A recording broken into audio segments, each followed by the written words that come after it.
Hello, hello, hello, hello, hello, hello, hello, hello. What is going on? What is going on? I hope everyone's having a fantastic night tonight. It is a Friday night, and we got a couple more days. Eagles, Jaguars, week 4. A lot to talk about. Live stream tonight, obviously, and then tomorrow I host the Philly Shakedown to talk about the game with Philly 500 tomorrow, so that should be a lot of fun to get into this 4th week, which I think is really important because even if you look at the schedule right now, I think this is the next step up to good competition we're going to have. But I feel like the Eagles are going to pull it out. So this is a Q&A tonight, so whatever questions you have for me, I will answer them to the best of my ability, and if I don't know, then I don't know. It is what it is. You're going to a game right now. Doug Pearson comes to Philly.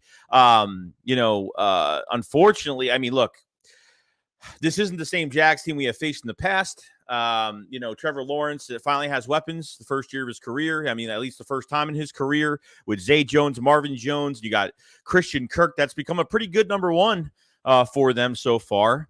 And this is a crazy stat, even for Trevor Lawrence, that hasn't thrown over a 20-yard pass. This guy throws 20 yards or less most of the time. That guy doesn't throw 30, 40, 50, 60-yard bombs. It just doesn't happen. Likes to get the ball quick out of his hands. I think that's really important for him. James Robinson, 100 yards for 17 carries last week against the Chargers, that 38-10 win against the Chargers. The Chargers put no pressure on the Jags last week. No pressure at all. So I think the Eagles have to rattle him and do as much as they possibly can. Stop James Robinson. I don't think James Robinson ain't doing a damn thing on us. And that's it. So the Eagles right now are dealing with some injuries. Avonte Maddox is ruled out for tomorrow's game, which, don't really like that too much. He only twisted his ankle. Nothing crazy. He just ankle twister. That's all it was. So the crazy part is 77% of the time Christian Kirk is playing in the slot. So if there is a mismatch with Avonte Maddox not there, they might put him in the slot a lot on Sunday. So what are they doing? Josiah Scott getting a lot of reps, or Chauncey Gardner-Johnson? I'd probably play my bet with Chauncey Gardner-Johnson on the inside if that's what they want to do. If they want to do that Sunday, I'd be fine with that as well. Look out for Jacksonville's defense. That's pretty good against the run. 3.1 yards is all they have allowed per carry, which is really good. 4th in points allowed, 7th in yards, number 1 in turnovers, rushing defense, number 1 in attempts and yardage, 4th in yards per carry. It's kind of nuts, but it doesn't scare me at all. It really doesn't. I mean, look what happened to Washington last week. Even last week with Washington, they were the fourth worst team against the rushing attack defensively, and we couldn't run the ball on them. So this is a week-to-week thing that they got to stay consistent with, and the Jaguars might not be able to run on us, but I think we're going to be able to run on them. Defense is very stout. Travon Walker, Allen on the edge, Devin Lloyd playing lights out. Defense is real quick. Defense is going to bring a lot of pressure on Jalen Hurts. And all it's going to take is one mistake of blitzing Jalen Hurts getting out of there and making a big play, or using his legs, which should probably be some checkdowns in this game. And then on top of everything else, Trey Sermon is getting his chance. Boston Scott's out with injury right now, so Trey Sermon is coming into the lineup this week. Eagles tried to trade for him, couldn't get it done, and then he went off waivers, and the Eagles picked him up. And Trey Sermon apparently has been trying to get acclimated to the offense the past couple weeks. And so the Eagles have their dual threat bruiser. I mean, he reminds me of Jay Ajayi in a lot of ways. Very physical punisher, running back. And like I said, he could catch the ball naturally, which is great. So I'm excited to see what Trey Sermon can do. I don't think he's going to have a ton of reps in this game, but when he gets his chances and if it's working, it's going to be tough to not put him on the active roster. I don't know what they're doing on special teams as of right now. Has been no news if they're keeping Covey on the active roster, putting him on the practice squad, or they're just going to flat out release him. They can't put him on practice squad and they can't move him up anymore. They've already moved up Britton Covey 3 times. So right now, I think what they're going to do is either Devin Allen gets a shot or Covey is just going to stay on the active roster right now. So as of right now, Covey's still on the active roster. We haven't heard any news about him being moved to practice squad or whatnot, because he goes back to practice squad. He has to stay there the whole entire year. They cannot move him up anymore. unless they work something out where they release Covey and then they bring him back, like to kind of go through a loophole. I don't know if you could do that, but I guess we'll see. But what's going on, guys? Hope everyone's having a good day today. We got Hit the Gritty. What's going on? We got Daniel Belfield. What's going on? Gustavo Mello, Shane Butler, Eagles Clips. We got Oates. We got Richie MC. What's going on, dude? We got 1HP. What's going on? We got Lonely B. What's going on, dude? Hope everyone's having a good night tonight. We're going to talk some Eagles. Any questions you have, Eagles, Jags, Eagles, anything, doesn't really matter. It could be the stuff about Tua the other day, which I was really pissed about. I really didn't even want to make that video because I really don't make videos like that at all. But I was so pissed off because I did see that game last week when he was all combobbled in his head and he couldn't even walk straight. And then saying it was a back injury and then all that stuff was going on. So it was a crazy, crazy week of football this week. No joke. So the Eagles, I think, could be 4-0. I do. I mean, I'm glad that they're home at least, which is good. Obviously, shout out to the people in Jacksonville, in Florida, dealing with the hurricane and all that crazy stuff going on and all the people that have been losing their homes and even losing their lives. It's been a travesty.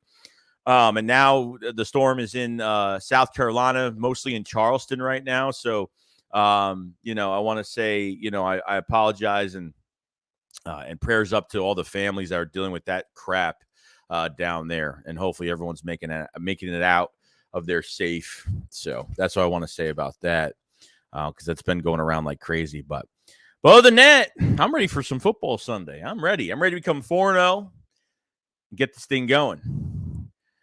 Gustavo says prayers up for Tua if he could have ended fatal just because the Dolphins are selfish for their record. I couldn't imagine if that happened. Let me tell you something, bro. If that happened to Jalen Hurts, I would be livid. I'd be firing that. I would be that medical staff would be fired in a heartbeat. Okay. It doesn't matter what Tua wanted. Okay. What Tua wanted it's not up to him. It's up to the medical staff at the end of the day to tell him if he plays or not. And that was horrible. The way that happened was definitely horrible. So let me put the stream on my phone really quick because I always forget to do this all the time. This way the stream is up and it is here, ready to go. We got David Downbill's a Bama fan. I was sick watching Tua and convulsion. Yeah, dude. I mean, that's not good. I mean, even when they at halftime, they're like, "Oh, he's moving his extremities." Like they kept saying the same. They kept saying the same like quote that the Dolphins said. He can move great, but you don't know if this guy's lost memory. You don't know if this guy's blacking out every few seconds. Like you don't know how this guy's going to be if he takes another hit. You know what I mean? So who cares if he can move his whole body? I mean, great. He's not paralyzed. That's a good thing because it was his head to a neck injury. Thank God it wasn't anything worse. But there's more to it than if the guy could just fully move around. So, what's going on, Joey? Hopefully we score in the second half. CJ GJ could be a slot when Blankenship or Wallace at that safety. Yeah, I think they'll put Wallace at safety most likely or Blankenship. And like I said that in my video today. I said pretty much I think Chauncey Gardner-Johnson might have his chance at the nickel spot this week because they like to move him all over the place. So I don't see why not. Long as the Jacksonville's a strong run game and they get rid of the ball quick, it will be tough to get pressure on a QB. We'll see what happens. The Chargers couldn't get any pressure on him. There was times where he was holding on. Trevor Lawrence was holding on to the ball for a long time, and they still couldn't get pressure. There was only very few times he moved out of the pocket away from pressure. So the Eagles got to bring that pressure.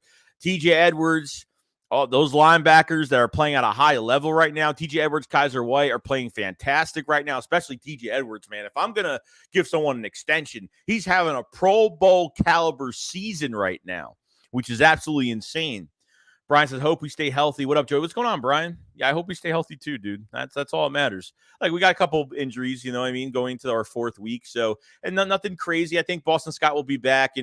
Maddox only twisted his ankle. Dickerson seems to be fine with the foot injury as of right now. So, that's it.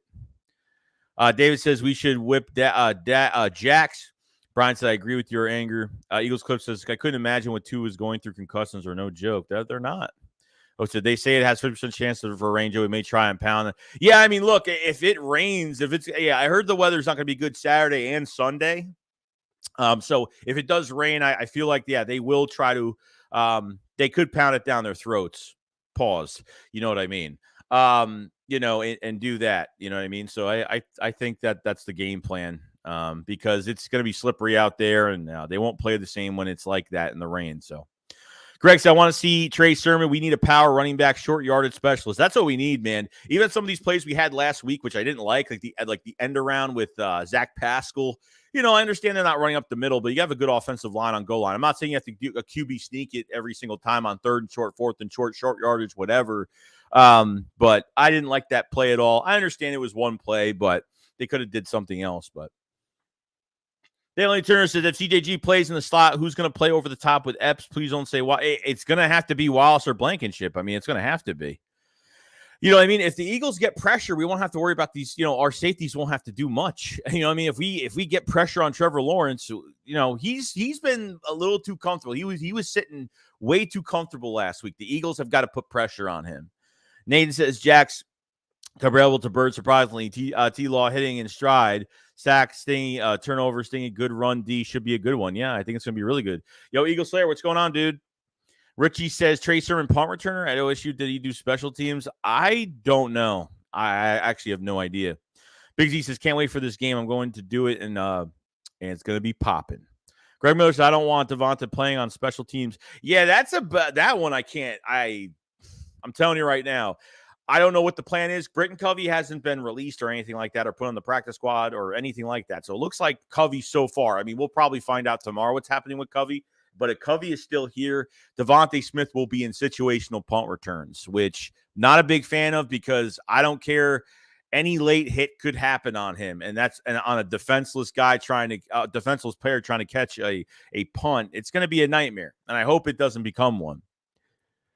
We got Byron, we got Brian Sherman says Jags should keep it close in the beginning, but Eagles will win 17. Yeah, I think they'll win. I think they'll win. David says this game is going to be real interesting. It really is. I think it will. Wait, can you make a video about how he called Malcolm Jenkins about DG before he traded for him? Who should bring in Jenkins in the front office? What you think? I didn't even know anything about that, but that's pretty cool, though. That's pretty cool. I mean, I think, look, if they ask Malcolm Jenkins, like, oh, what do you think of him? Like, how's his attitude? Maybe they want to find out more about him. So, yeah. I wouldn't mind Malcolm Jenkins, working with this team if he wanted to. Hit the grease, fast Batman turn to have a big game. Yeah, Devontae Smith, man, I got to say, I think he's going to have another big game. I'm not really afraid of Tyson Campbell or Darius Williams in that secondary this week. I'm really not. So I think they have the upper hand there with the matchups. Eagles Slayer, I heard there's going to be 13-mile-per-hour winds during the game. Yeah, so they might not even kick field goals. They might, at this point, they might go for two-point conversions every time. Killer Ghost, what's going on, dude? So what up, Joey Reed? Ready for this Sunday? I'm pumped. I'm ready to go. Chris said the Jags are improved, just not enough to beat us to the link. 38-20 Birds. Clarence Worley says, big up, Joey. New subscriber from Melbourne, Australia, and just getting into the NFL. Dude, well, welcome to the channel, and I hope you're enjoying yourself, man. You're just getting the football. You have put yourself in a good position with this team right now if you are a big Philadelphia Eagle fan. So I appreciate so much, Clarence, for coming in, man. Much appreciated. Much love, too. Richard Jurgens versus Samal. Opeta came in when Dickerson got hurt. I don't think Opeta's great. I don't think he's bad. I think he's solid. I think he's good enough, you know what I mean, if he needs to come in for a couple games. Guru the Hero Hunter says, I hope they fix those second half problems. The problem is with the second half issues that we're having, they're doing this on purpose. Like the Eagles on both sides are doing this on purpose when they have leads. I don't like it. I'm not a big fan of it. When Shane Steichen has his offense there, he's trying to get more time of possession and waste more time off the clock. Gannon's playing prevent, trying to keep everything inside, not giving up a big play, tackling in bounds, and wasting time off the clock. They're doing almost the exact same thing in the second half. They have to score in the second half this game. I mean, I can't look at another score with no points in the second half. You try to get into the playoffs looking like that, you're gonna let a team come by and roast you. So, Richards, Rosonia, what's going on, dude? Jacob, what's going on, man? Brian says, I don't think our third down percentage was high enough last game not to not talk about it. No, it wasn't really good. I mean, I think the last two games, they were great. This against Washington, it wasn't good. We had a little bit of a slow start in the beginning of that Washington game, just a little bit. We looked a little off, and I think it got better. But we made some mistakes. But at the end of the day, we got the ball to our playmakers. We couldn't run the football in Washington last week. So, and then he had 9 sacks in this one game. So, Reese, happy birthday, Landon Dickerson. Oh yeah, I totally forgot. He is 23. He agrees. Says put Boston Scott returns, but he's inactive this weekend. Yeah, I don't know if they're ever going to put him at returns because I'm a big fan of putting him at returns. I just think it's never going to happen, regardless. Mr. Washington, what's going on, dude? Landon Dickerson, number 69, my boy. Diego says, do you think my Steelers is beating the Jets Sunday? I think so. The Jets are the Jets, okay? Yeah, I'm from New York, so I have a lot of friends that are Jet fans and Giant fans, so I love to see when the Jets lose because it doesn't matter what between coaching changes and the players they acquire. I think you guys beat the Jets. Chris Scott says Covey is the punt returner for now. He needs to learn how to run north and south. If he gets a crease, he could take it to the house. I think there's something there with him. He's just very raw right now, and he's not taking that next step. He takes that horizontal step every single game. He runs backwards. He's looking like Rager out there a little bit. And I can see that he beats himself up over it because when he muffed that punt against Washington, and then he stayed in bounds and got tackled. Why he didn't just run out of bounds with the ball when he was just going to get tackled by 3 people. He's got to get low. He can't get stood up. He got stood up. I thought he was going to lose the ball a couple times that game, but I think naturally he catches it very well. He just got to just grow some balls, run north and south, and do what you got to do because we have our special. I want Michael Clay gone after this year. I don't like him as a special teams coordinator. Number 2, he's part of the Chip Kelly tree, which I'm not a big fan of. So I don't think keeping Michael Clay. We need a new special teams coordinator next year. I don't like Michael Clay at all. Brian says, go watch the Eagles Unscripted episode. The team definitely got that Super Bowl vibe, too. Yeah, dude, I watched it. I actually watched it tonight, and, Shane Steichen, he was like, we're going to win. We're going to do this, and look what we have to do, and look what's in front of us. And Shane Steichen has a big voice in that coordinator room. I'm not going to lie. He is, he's a fiery coach. He's a fiery offensive coordinator. I didn't think we were getting that from him at all. He seemed like the quiet type, not the hoorah type guy in the meeting room, but, man, what a difference. Lena's dad says Trevor Lawrence throws 4 touchdowns on Sunday. Yeah, I don't know. We'll see. We'll see. I don't think they get 28 points in this game. I don't. But Derek says I get so excited every week for Sundays, but at the same time, not looking forward to Mondays. Yeah, I get it, dude. I get it. Hitting agrees the Eagles will have trouble punting. Suppose can't even kick on a regular day. Yeah, I'm not a big fan of Sipos at all, but unfortunately, that's what we have to deal with right now. Dexter, what do you think the Saints' record will be? I don't know, dude. I think they win 7 games this year. They have a tough schedule. They lost against the Panthers, which I was kind of shocked, to be honest with you. I thought they would have won that game, but Jameson Winston, apparently, I don't know if he's going to be the quarterback this week. Apparently, he's dealing with an injury, I think, was what I read the other day. They have the Vikings at London. They have a London game this Sunday. So it's going to be Vikings and Saints at 10 a.m., 9:30 a.m., whatever it is. I think it is 10 a.m. Eastern. So they could lose that game. Which piece says, I miss Cameron Johnson as our punter. I agree, man. I agree. Billy Bob says, time for our O-line to show why they're the best and run the ball down the Jags' throat. And we have the offensive line to do it. Hitty says Gann getting cocky in the second half. Yeah, it's not. He's not getting cocky. He's just playing the cautious game. It's not getting cocky. He's got a lot of he's depending on who this is what happens. They see who the quarterback is on the other team and they say, okay, can we make these stops? If they think they're not going to be able to stop and they're going to get too many yards and they're going to score too easily by giving up too many yards on the prevent, they might actually, play basic in the second half. But for right now, I don't think it's cockiness. I think he's just trying to not risk injury in the second half. They're playing it safe. They're just playing prevent, and they're going to tackle in bounds to just waste as much time on the clock as possible and hopefully not give up first downs and hopefully, not miss any tackles as well. So I don't think it's a cocky type thing with him at all. But 1HP said need Vikings to beat Saints. Says Dalton playing, no Winston. Yeah, I figured. I think he was hurt. So Dalton's playing in for Jameson Winston. Iron Mizzle, what's going on, dude? What's going on, man? Hope you're having a good night tonight. Mr. Washington said, which NFL team do you think are frauds? Frauds? The Dallas Cowboys are frauds. Total frauds. I'm getting this crap every single day from Cowboy fans, and I just don't get it. They were 1-6 against, what were they? 1-4, 1-6 against playoff teams last year. And they were 7-2 against non-playoff teams. I don't get why we're getting crucified for winning these games. The schedule is our schedule at the end of the day. The Cowboys schedule really after a couple weeks is pretty damn easy. The Eagles have other than really Green Bay, it's a pretty easy schedule. I think every team on the Eagles schedule is pretty beatable right now. So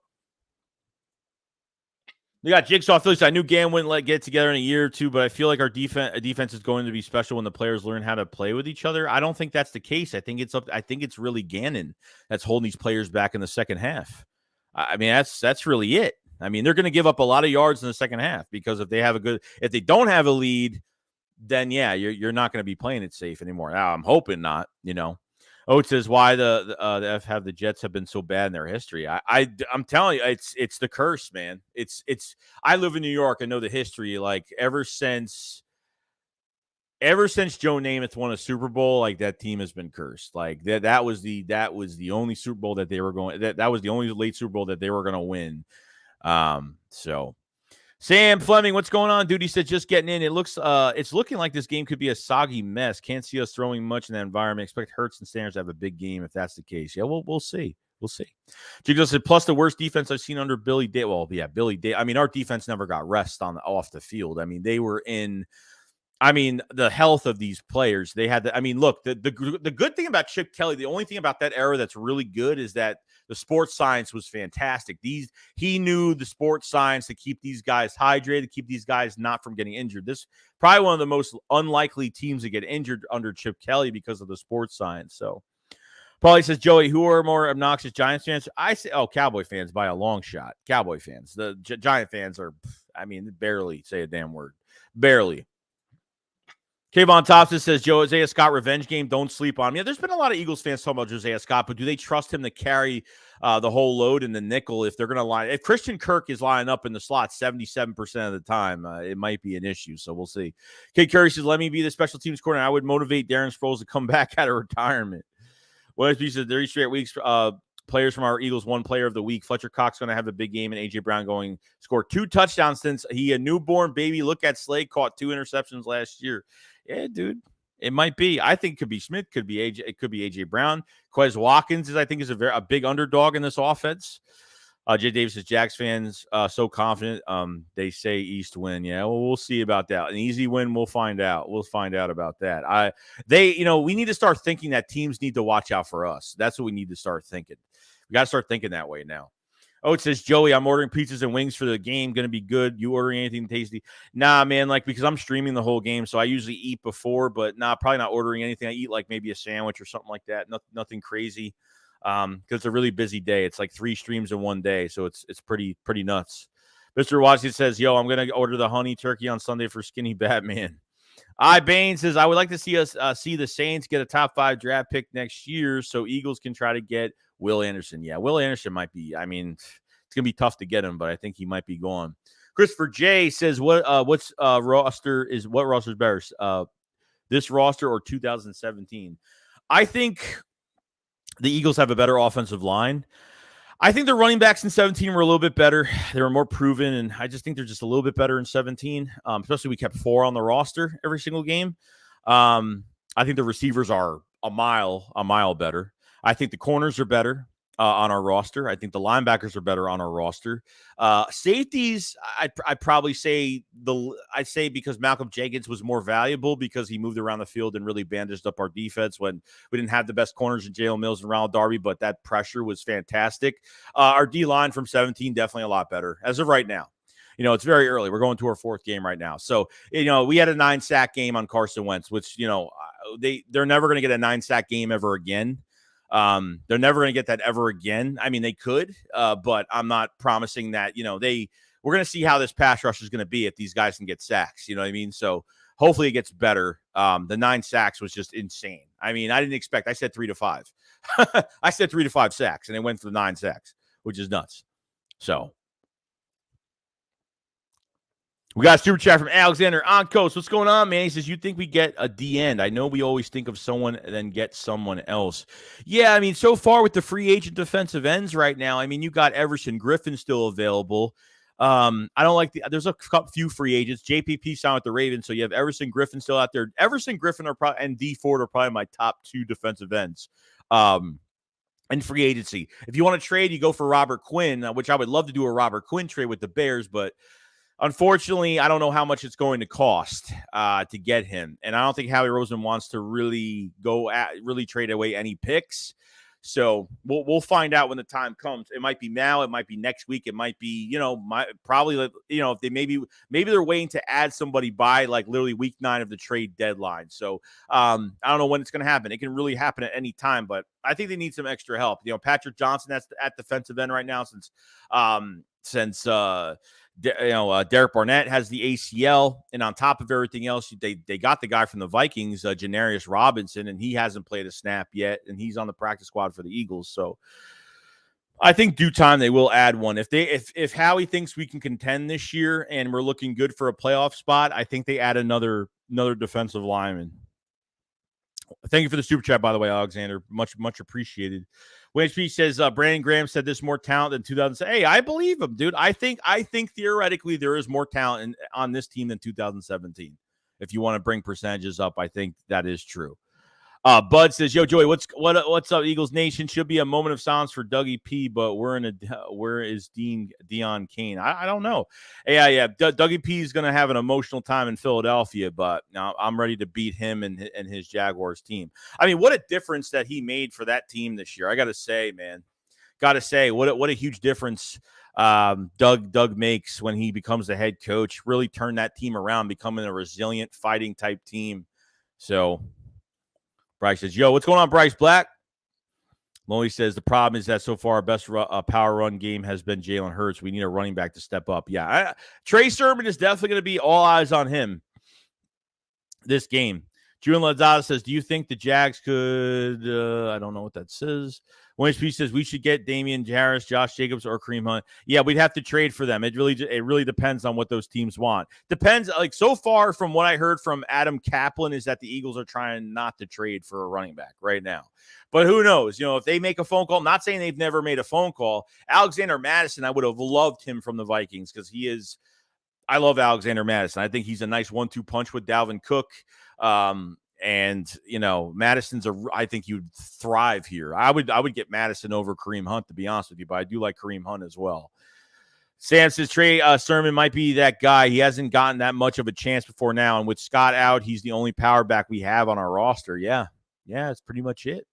Chris says the roster is more talented than 2017. Are they better? We'll see by February. Yeah, look, as of right now on paper, they're better. They're definitely better. And through the 3 games we've played so far, I feel like they have played. They look better at certain positions. There's no doubt about it. So, Julian says, "Do you think that the Jags could be a sneaky good?" Yeah, I think they could probably win their division this year if they play that tough. They probably could. Sam says Scott's not even a power guy, but played that role. Yeah, no, I mean no, he's not a power guy at all. But he's got that sneaky speed, that Darren Sproles sneaky speed, and finds any bit of little space that he has and can turn big yards out of it. So, and he's hard to see in the backfield too. He's very hard to see in that backfield, which his size is definitely a big advantage. Greg says, "Does Zach McPherson on D?" Yeah, no, I'm pretty pumped about Sermon. Like, Sermon, quote unquote, pretty much said, I had to get acclimated to the run game and work with the offensive line. And he says, I think that we're in sync now. And he said, next man up, fly Eagles fly. So I was really happy to hear that from him. Alan Franklin says, just joining. What do you think we're going to do that Maddox is out? I think they bring Chauncey Gardner-Johnson in the nickel spot. That's what I think they do. I don't think they have enough trust for Josiah Scott to play an entire game against Christian Kirk. Is going to be in the slot a lot more now. The Jags are licking their chops and saying Avonte Max is playing at a high level. He is out with a twisted ankle now, so he is not playing. And I think Christian Kirk is going to be on the inside a lot. So, we'll figure out what happens. Slay, I don't know if Slay wants to move to the inside. I don't know. I think you got to still keep him on the outside. So you still got Zay Jones and Marvin Jones to deal with too. Even the tight end, Evan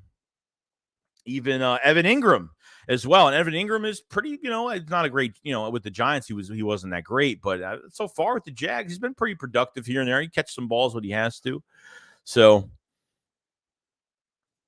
we got Stephen L.A. says, Joey, love your stream on Tua. Way to speak your mind. That's all I'm doing, man. Like, there were people that didn't like it, and I don't really give a shit because you know what? At the end of the day, like, nobody's going to censor me from what I'm going to say.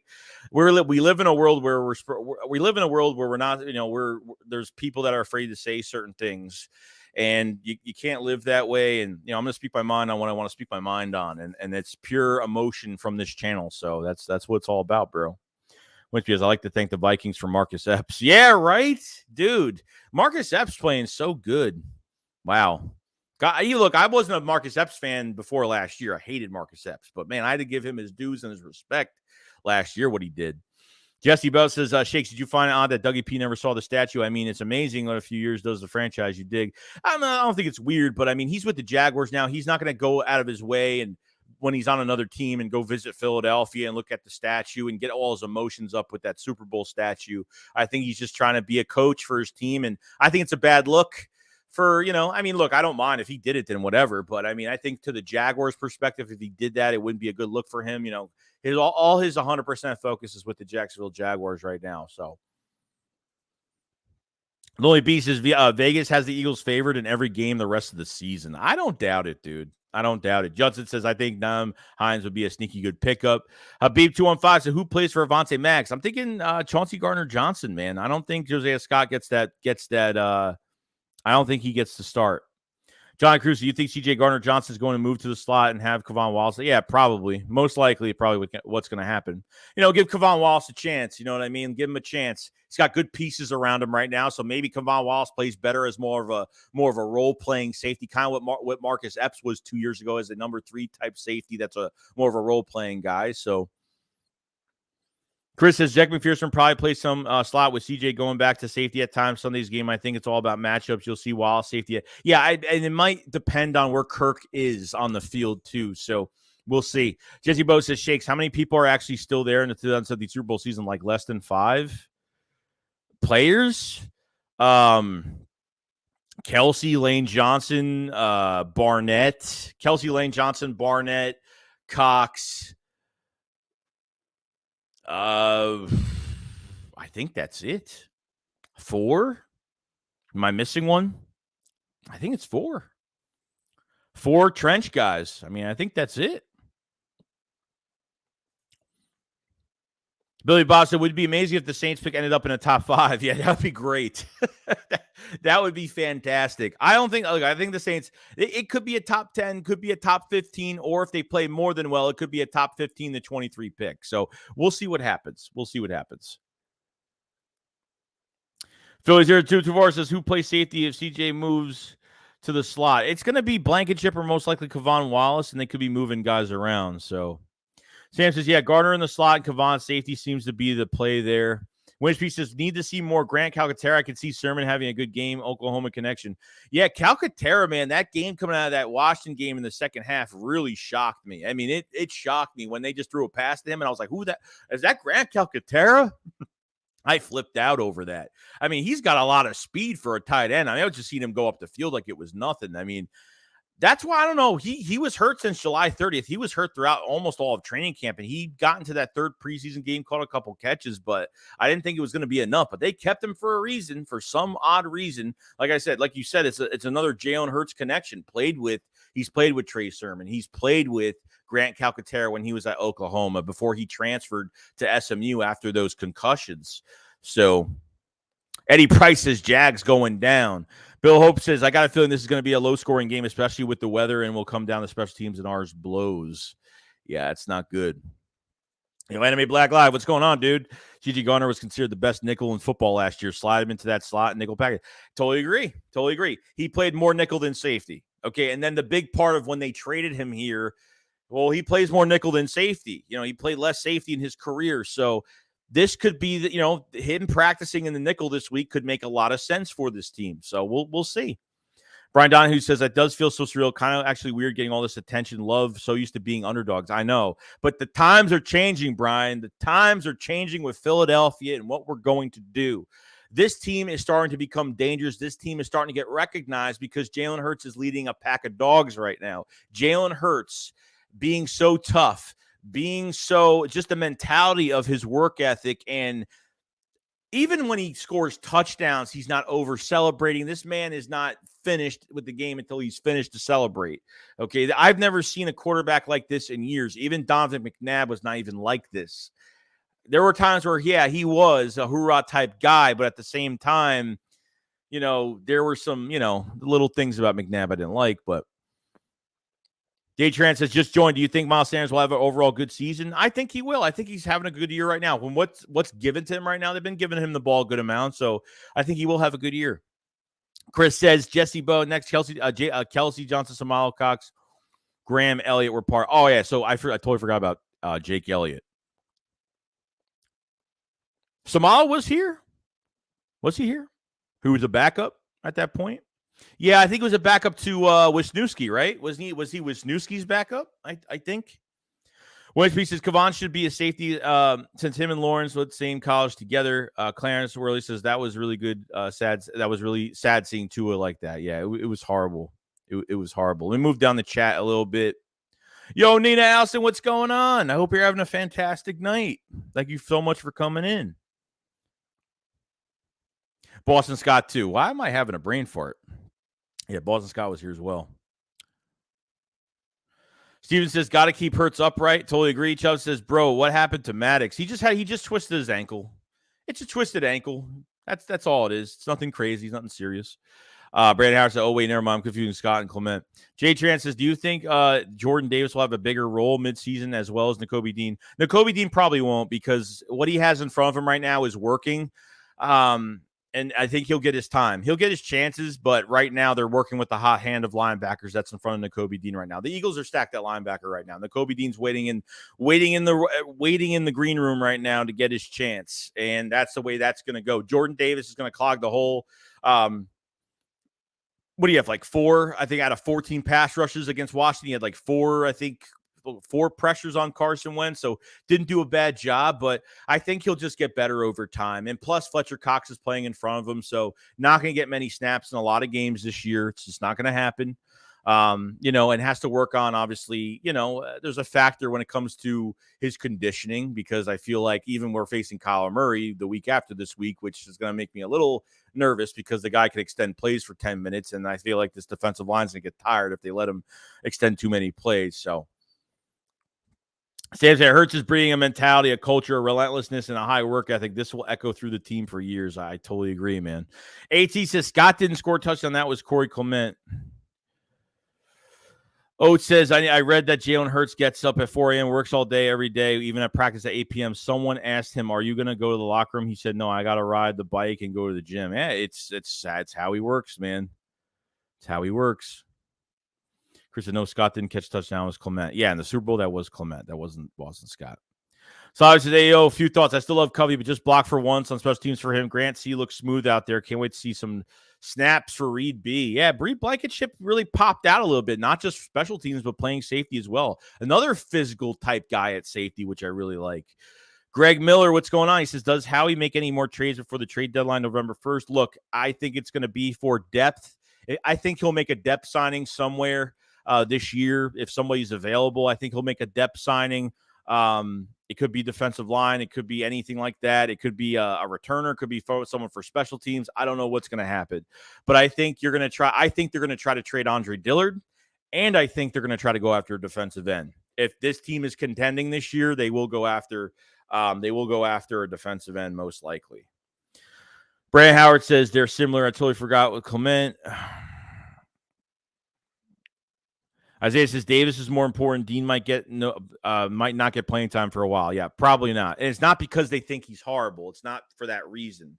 It's mostly because there's just, you can't make too many changes with this defense this early. Okay, you can't. You're going to about to be 4 games into the season. You can't be making that many changes. I'm not saying that Kobe Dean's going to be a negative change, but you got to work with the hot hand right now. And I think working with Kaiser White, Edwards playing at a Pro Bowl level right now, you can't do much of anything with that. So I think he will have a chance, guys. Like, Dean will be the future of this linebacker core. There's no doubt about it. Come next year, come at the end of the season, he will play middle linebacker. There's no doubt. Tony Hernandez says, you think Smitty gets less playing time and they put in Zach Pascal more? No, I think Zach Pascal's probably not going to get more snaps. No, I don't think he gets more snaps than Smitty. Definitely not. But Zach Pascal's very reliable, can play inside and outside receiver, and is very reliable with his hands. So Zach's been fine. I mean, he doesn't get many catches, not many snaps in a game, but when he's in there, he makes it count. Not only that, Zach Pascal's probably one of the best blocking wide receivers you'll ever see. So that's what you're getting. You're getting Pascal not only for his reliable catching when you need it, but he does the dirty work for you in the blocking as well. We got Joe Pistol. What's going on? Dude says, Mac Bosa, Samuel, 2 non-factors were too fast for 31-14. 31-14 Jags. What?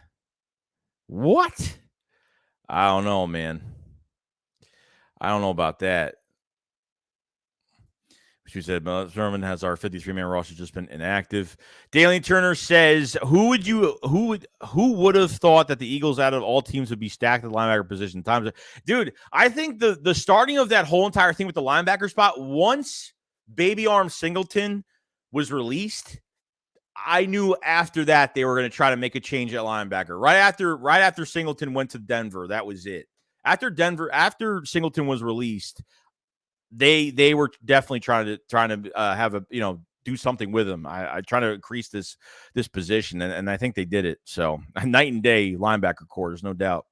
Jay Bus, I love Jalen Hurts' press conference. He is way more mature beyond his years. He speaks with praise and stays focused, locked in, and patient.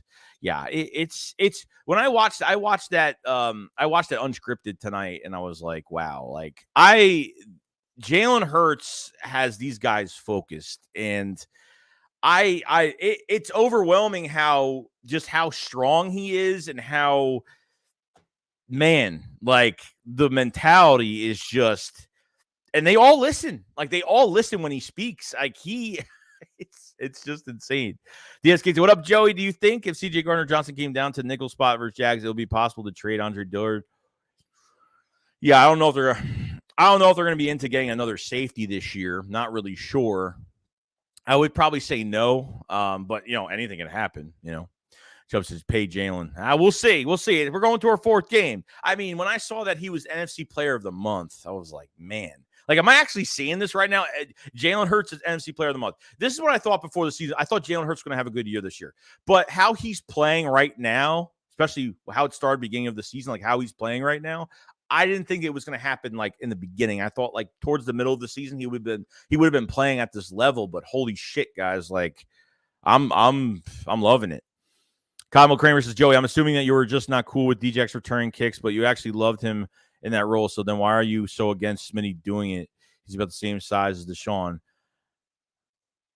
When did I ever say that I was cool with DJX returning kicks? I mean, look, it's up to the Eagles, whatever they want to do. Deshaun Jackson is not signed with the Eagles to be a special teamer. It's just not happening. Back in the day when he did it, back in the day when they used him in situations, it was fine because the guy was always healthy. But with Devontae Smith, you just can't do it. You can't do it with Devontae Smith. I'm not up for to sign Deshaun Jackson for punt returns because, number one, I just don't want it. Number two, he's not coming here just to be a special teamer. It's just not happening. So, Branson, I've been a fan since 2004. Forgetting anything's happened. I ain't a fan through Madden. Jeez. WHP says Andre Dillard's stock going up. By my opinion, we should keep him for depth. I mean, his stock's really not going up now. I mean, he hasn't played a game yet, but reliability. I mean, reliable, yeah, definitely reliability. Reliable, yes. As a backup left tackle, or could be a starter for another team right now. So I think he's going to be a big trade target this year. I think the Eagles are not going to let him walk, and they're going to let him leave for nothing. It's not going to happen. So, Coach, I know the Lions slogan is grit, but it should be Hurts slogan. I totally agree. Sam, Joey, who has the higher upside at tight end, Jackson or Calcaterra? I think it's too early to say because Calcaterra had 1 catch and Jackson, had some snaps last year, but that was his first year switching to another position playing tight end. This would have been Tyree Jackson's second year. So if you were to ask as more of a size standpoint, Jackson has a size standpoint. When it comes to agility and movement and speed, Calcaterra has it. And I just need to see more from Calcaterra. 1 catch isn't really telling me much. I think it's way too early, but very excited to see this tight end room develop. Now, look, I'm not a big Jack Stahl guy. He had that 1 catch against Washington. So, Jack Stahl is more of a blocking tight end. That's just what he is. So we'll see. Jesse says, Boston Scott, he cracked me up. Is he playing? He's not on the practice squad, or he isn't like Waldo? Philly0024 says, are Saints bad enough to get the Eagles a top 10? They might be. Look, Jameson Winston already dealing with injuries with Andy Dalton coming in now, so they have the Vikings. I think that's a loss, but they have a tough schedule down the road. They already lost against the Panthers, which I thought they were going to win that game, and they lost. So John says, you think Saints are going to do good this year? I know we have a first-round top 7 pick right now. Yeah, we have the 7th overall pick. If the season ended today, we'd have the 7th overall pick. So they might lose. They're probably going to lose again this week. The Vikings are already won against the Lions. They came back, won against the Lions. I think that they play in London as well, so we'll find out nice and early if the Saints lose. I probably won't be up at that time, but Easy One Football says, Hurts season, let's go. Tua, great stream, Joe. I think we're going to score at least 24 at the minimum. I could see that. Minimum 24. I mean, what maximum, what 38 points, 35. Keith Blank says Dean has many snaps ahead of film. Was he playing? I'd be worried. Yeah. So here's what's going on with Nick Dean. So apparently, like he's been like a sponge in that linebacker room, and sometimes he talks a lot more than the positional coach and Nick Rallis right now. So he's getting a lot of mentorship right now, and I think this is good for him. You know what I mean? So we'll see. And when he said Pascal remind me of Jason Avant. G says, what do you think about Dan Cilio said about Doug not wanting to work with Hurts? Dude, I can't stand the things that guy says. Like, I don't really talk any crap about him. I've seen like the things that he puts on Twitter, and I don't know. Like, I feel like every week he's just trying to get a lot of clicks, and I don't know why. And I don't know if he's trying to piss off Eagles fans on purpose, or if it's not one thing, it's another thing. So I really don't watch him at all. I just see the stupid tweets that he puts up, and that's just what it is. He might have more football knowledge than I do, or has played the game in at a professional standpoint. But I don't know why he really downsides the Philadelphia Eagles so much. I mean, he might as well be a Dallas Cowboy fan the way he talks about them, because it's literally like, I don't know if he's just trying to say something bad to motivate the team, or he's saying it because he really means it. So. And he said, what position do you think we draft in our first 2 first? Now, that's only if we use our 2 first-round picks. They have to go defensive end next year. If Graham's not coming back after this year, even if he does come back, you have to upgrade the defensive end position. Barnett should be released. He's got 1 more year left on his deal. They should release him. The dead money won't count. They have to get rid of him. They go after Will Anderson. They get a defensive end next year.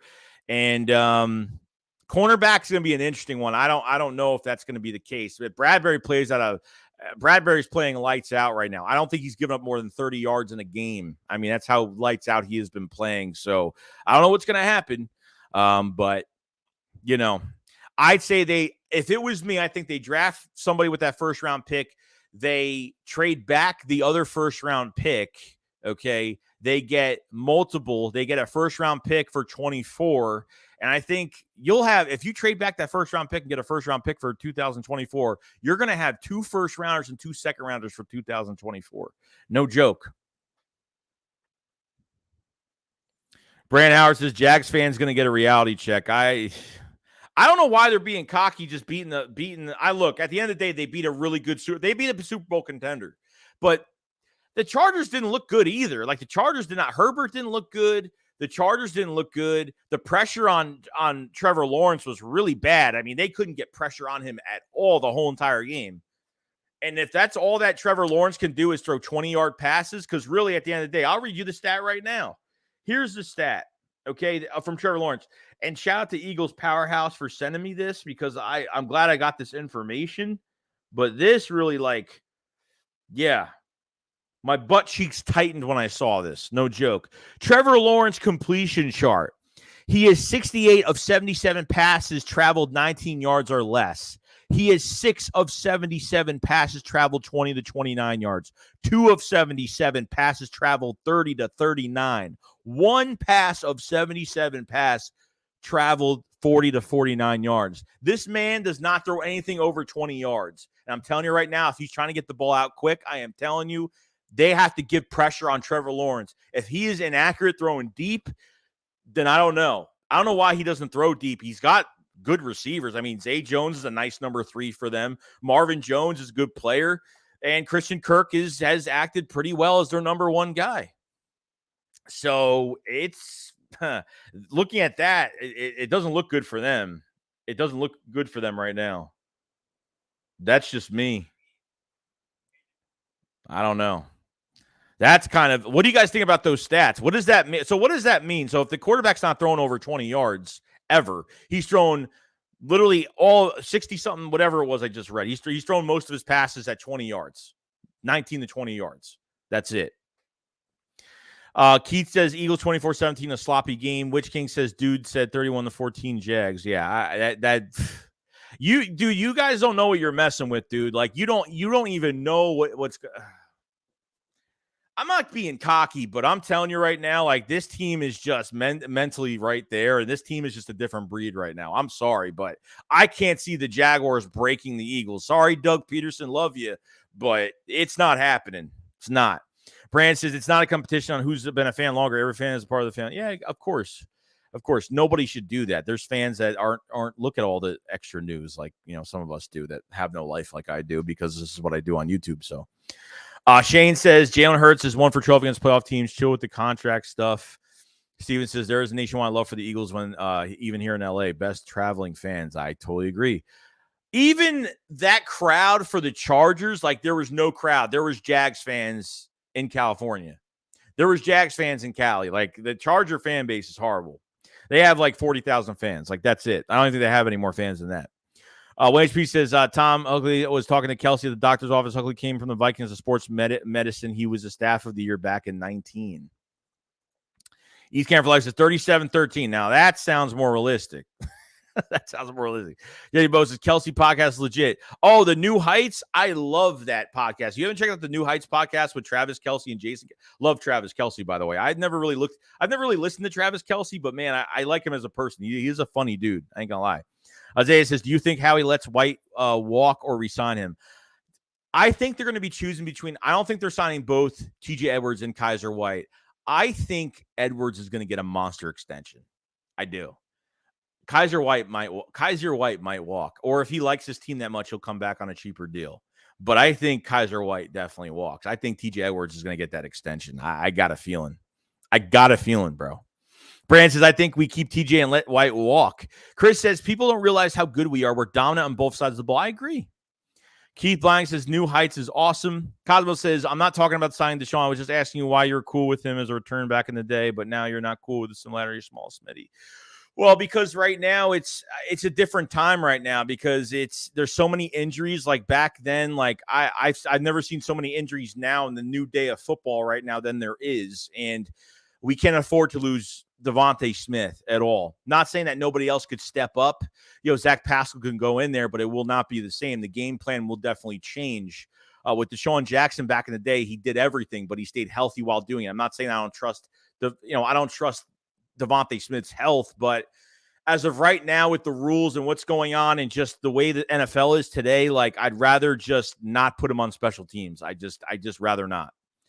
I don't really even have an answer. Like back in the day, now is now. So Isaiah says TJ Edwards elite. Keith says, shout out to Chris Long in Philadelphia this weekend. Honorary captain. Oh, is he an honorary captain this week? Dude, that's awesome. Burrow says, sup, Joey? Dak won Offensive Player of the Week 3 times. Jalen won Player of the Month in 3 weeks. So he says Hurts has good chemistry with Calcaterra. Reggie says the punt returning is the most dangerous. It is because it doesn't matter if they call a fair catch or not. Like you're gonna get late hit. It just that's what happens.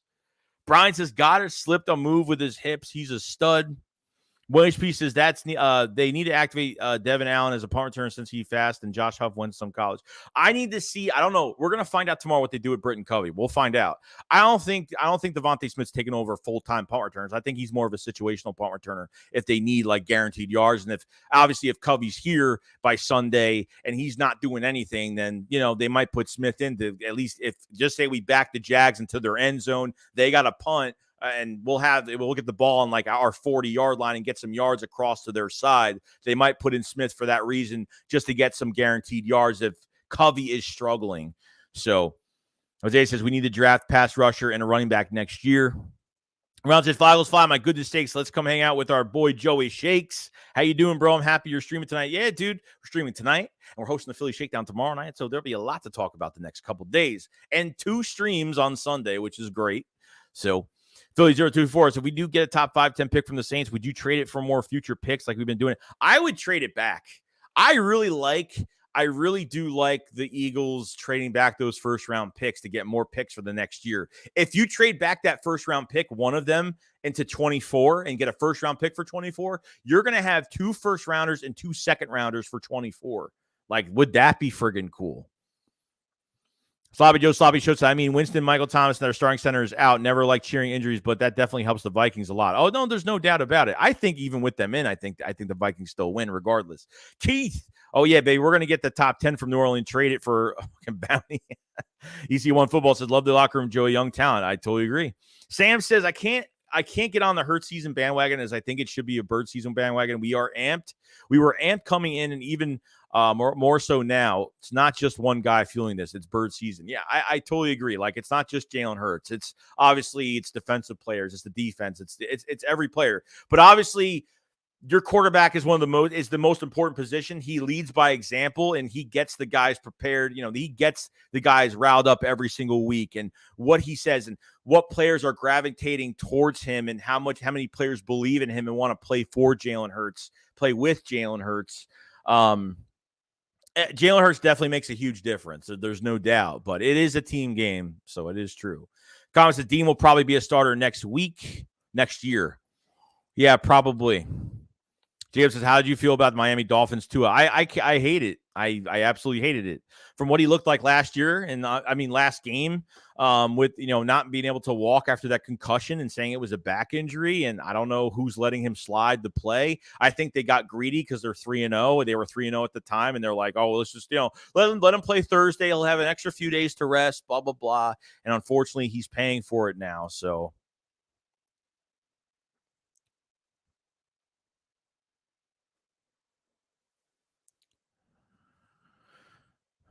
Shane says, dude, you have 4 all-star receiving options and only have 4 passing touchdowns through 3 games. 4 all-stars? I wouldn't say you have 4 all-stars. You got at least 3 all-stars right now. And you have a veteran receiver that's in as a number 4. It doesn't matter that's how we win games, bro. We could have scored over 40 points in the last 3 games we've played. No joke. So that's how that goes, man. I don't think how he resigns Sanders. Keith says, damn slams Eagles fans for Hurts, and I guess comes on and raves about Hurts, and Dan just agrees. East Camden said, Duel says, dude, Lawrence has mid receivers as the first number 1 and 2 and has way more passing touchdowns than Hurts. That doesn't mean anything, bro. Like, what does that mean? Like, I don't get it. I don't get what you even mean by that, because he has more passing touchdowns. I don't get it. The guy almost has 1,000 yards in 3 weeks, so I'm not getting it. I think Hurts is playing better than Trevor Lawrence, dude. Concealed Catch says, wait, didn't the Commanders beat the Jags and we beat the Commanders? Why are they flexing, bums? I don't know. I think they got real cocky after beating the Chargers, and the Chargers didn't play. Look, if you want to make an excuse for that, I'll make an excuse and say the Chargers didn't play up to their standard, plus with Herbert not 100% healthy as well. So, God Bill said, do you think referees will protect mobile quarterbacks similar to what happened to Tua? Yeah, I mean, they're probably going to throw a lot more flags. So,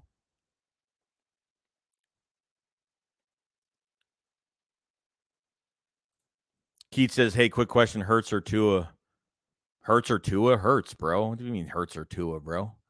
Comes, I'm not really scared of Trevor Lawrence. The only QB I was afraid of so far we faced was Kirk Cousins, and we crushed him. If we can get Cousins, then we should take down Lawrence. Isaiah says, according to the Cowboy fans, Jags are trash since they lost to the Commanders. Yeah, I get it. 2 weeks ago. Yeah, I get it. Billy Boss, I hate seeing Jurgens sitting on the bench all year when he played out of his mind in preseason. Yeah, well, that's just going to happen. I don't think he's not going to rust. He's going to be fine. He's going to be totally fine. He's getting the mentorship. He's getting time during practice, and he'll be, when his time is called, he will be ready. Molly B says, can Jags win? Sure they can. Are they a legit team? The Eagles are more a complete team and have more ways to win. Totally agree with that. I don't think the Jags are a complete team. This is the first year where Trevor Lawrence actually has weapons. So they have had an up and down year so far, losing to Washington, now being a Super Bowl contender with the Chargers, and now they're being all cocky because they beat the Chargers. Okay, a Charger team that really didn't play up to par either.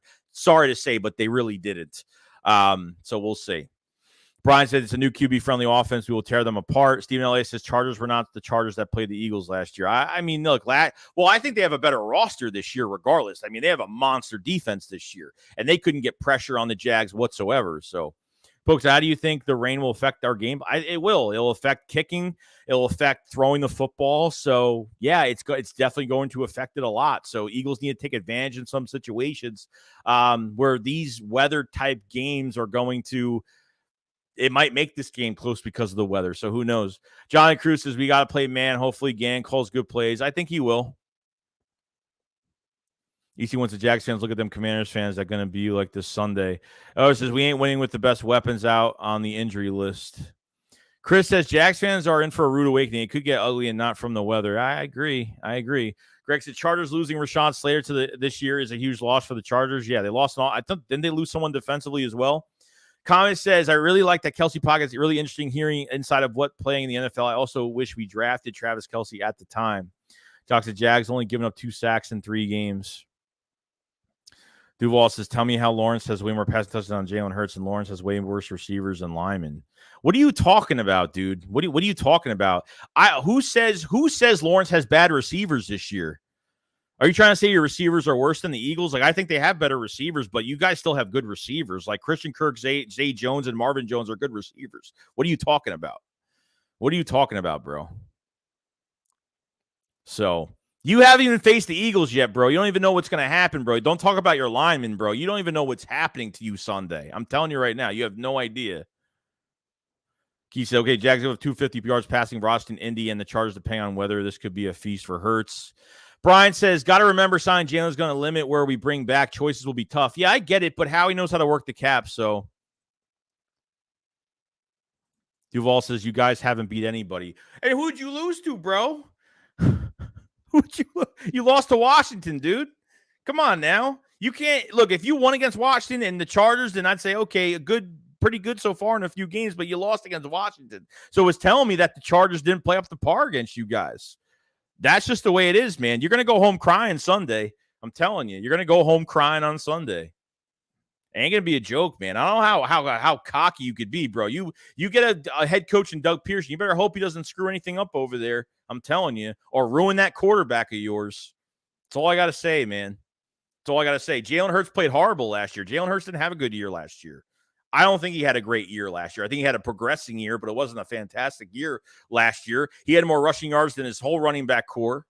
He didn't even throw. There was times where he threw a lot of garbage time throws in the end of the fourth quarter when teams were playing prevent against Jalen Hurts. There was a lot of throws that Jalen Hurts, he missed a lot of receivers last year. Hurts didn't play up to par last year. He's playing up to par right now. Okay. NFC Player of the Month, bro. For a reason. Dre says, what's the application do you use for your graphics? I use a couple apps, dude. I use like a couple apps. I don't use anything on my computer. Sam says, there's no way you can risk Smith on returns. Him being number 2 makes this whole offense go. Watkins gets to face number 3 corners. I want to see Devin Allen returning or Watkins. We'll find out by tomorrow what they're doing with Britton Covey. We'll find out. We have 219 in the chat right now. Thank you so much. If you guys haven't subscribed, subscribe to the channel. Like the stream if you guys haven't either. Appreciate it so much. We're actually like 30. I think we're like 30-something subs away from I think we're actually like 30-something subs away from 19,000 subscribers as of right now. So it's been kind of cool. But we'll be streaming the game Sunday. We'll be doing a post-game stream. And then tomorrow night, we're doing the Philly Shakedown. I'll be hosting that. So we'll have another great conversation tomorrow night as well. So it should be a lot of fun. A lot of fun. Chubb says returning is more than just speed, though. He's a track guy, so he's going to fumble. LNHP says Tony Gonzalez said Dallas Goedert's the top 5. Yeah, I think Dallas Goedert's one of the most underappreciated tight ends in the league. Duel says Jags beat the Sheagles 24-20. Let me tell you something. If you think we're that much better than Jalen, if you think that Lawrence is a lot better than Jalen Hurts, why do you have them all only winning by 4 points, you freaking idiot? You're an idiot. He wants to Duval has been saying about the Vikings and the Lions fans, Commanders fans, and now you're losing the game. Sir, come to see. Yo, Colin, what's going on, dude? Sloppy Joe, Sloppy Show. What's going on, man? He says Covey is fine. I agree that Barrett Brooks, and he just needs the people actually sustain their blocks. If Jason Kelce loves Covey, said it on his podcast. I love Covey. Yeah, I mean, he's not going to throw him under the bus, though. He said he was fine with the special teams, which that's a complete lie. I don't think anybody's fine with the special teams. I mean, you're getting the ball between the 10 to the 20-yard line. That's not good. Teams are not going to kick it in the end zone. They're going to kick it to the 10-yard line because they know the Eagles can't return for anything. So, Chris Scott said the Jags won't let up 2 sacks because Lawrence is getting the ball out quick. The problem is our quarterbacks will make him hold it longer. 5 sacks by the Birds. That's what I'm saying, dude. There's going to be a lot more penetration up the middle.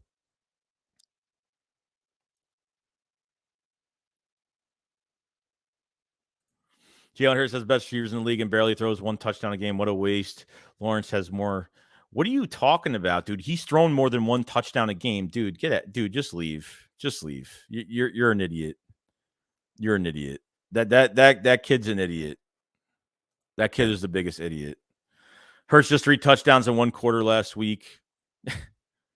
Yeah, I'm somebody that doesn't watch the Eagles, obviously. Like, stick to watching the Jags.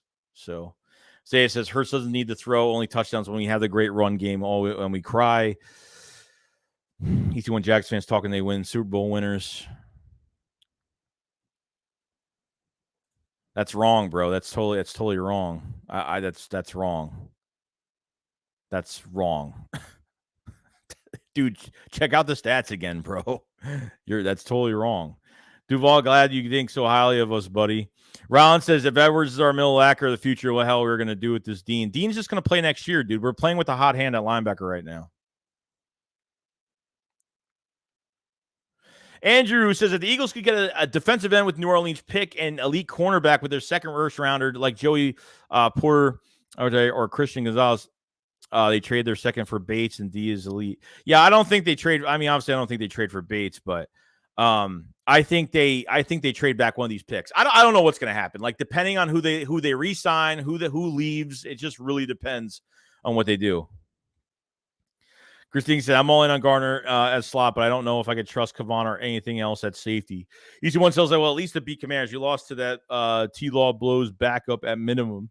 Sloppy Joe Sloppy Show says, I honestly wonder how many G-Force Tua pulled at the tackle when he was slammed. One of the worst things I've ever seen live. Yeah, it was pretty bad. It was pretty bad. Cole says, Jags, no match for Eagles. As I said, Hurts has more passing yards and nobody cares. Christine says, I'm all in on Garner at the slot at slot, but I don't know if I trust Kavan. I mean, you're gonna have to. I mean, you have to move a player up there. You're gonna have to. Would you rather have a bad safety, or would you have someone giving up a lot of yards versus Christian Kirk in the slot, since he plays like 76, 77% of the time in the slot? Wherever he lines up, the Eagles have to match that. So there's definitely a game plan going into this. I would rather have Chauncey Garner going in the slot. I mean, going at the nickel at least. Counselor Hurts is looking good. I hope he can stay consistent this year than next year. Maybe we can extend next year unless he balls out. Yeah, well, you can't extend him this year anyway. You can't extend him until the season's over. He's still on a rookie contract. You can't put an extension on a rookie in the third year of his contract. You literally can't do that. You cannot give him an extension until his third year is over with, till the NFL season is over with. That's after the Super Bowl, like till the season is officially over for every NFL team. They can't sign him during this year anyway.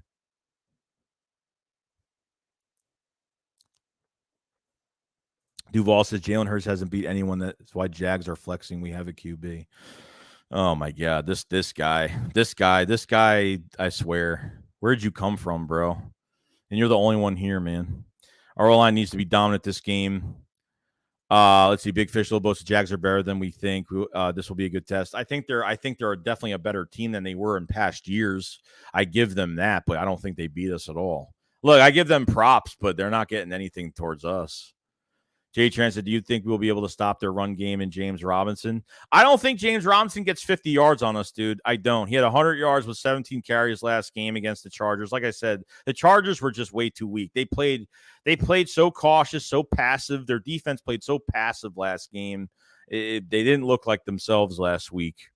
They beat the injured Chargers team. Congrats. Mercenary says, we need to play Calcaterra more. He looks really good. I hope so. I mean, maybe in the future he does. Richard Gonzalez says, Duval, after we beat the Jags, people will say we haven't played it. That's what I'm saying, dude. Like, our schedule we only control how much we do on our schedule. That's the problem right now. Like, it doesn't matter who we beat. So Philly says, be charged with Herbert having broken ribs. Pretty much.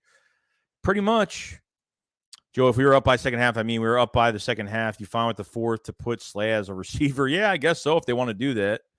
Sam says, Washington can dismantle Dallas if Cowboys pass rush doesn't get home. I see Carson having a bounce-back game in Dallas secondary not matching up at all. Yeah, we'll see, man, because Dallas's defense is really Really good. Really good. So I thought Keenan Allen didn't play in that game too, and these guys are going crazy.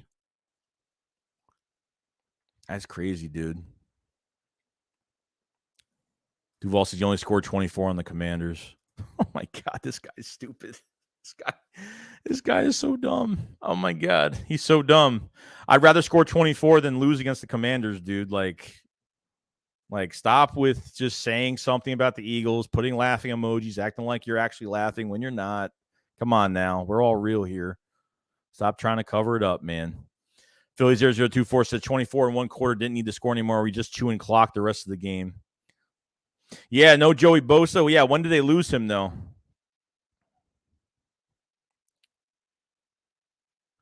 He says Miami wants selfish playing to a primetime game in front of families, thinking about putting their kids in football. How many families seen that? I don't think so. Tyler says conveniently ignores Hurts rushing touchdowns. Truly says, what do you think about Jags getting Devin Lloyd? I think Lloyd's playing lights out. I think he's great. Brian said, do Jags fans know how to flex? Our old coach gives you swagger. You guys are infants. James says, Dillard for Hunt is still a possibility. Great physical run attack would complement Jalen Hurts perfectly. Yeah. I mean, look, I don't know when it's going to happen, but they have to trade. Obviously, they have to trade for Kareem Hunt. So is a player-on-player trade good enough? Do they have to add in a day 3 pick for this? I really don't want to give up any picks right now. That's the issue.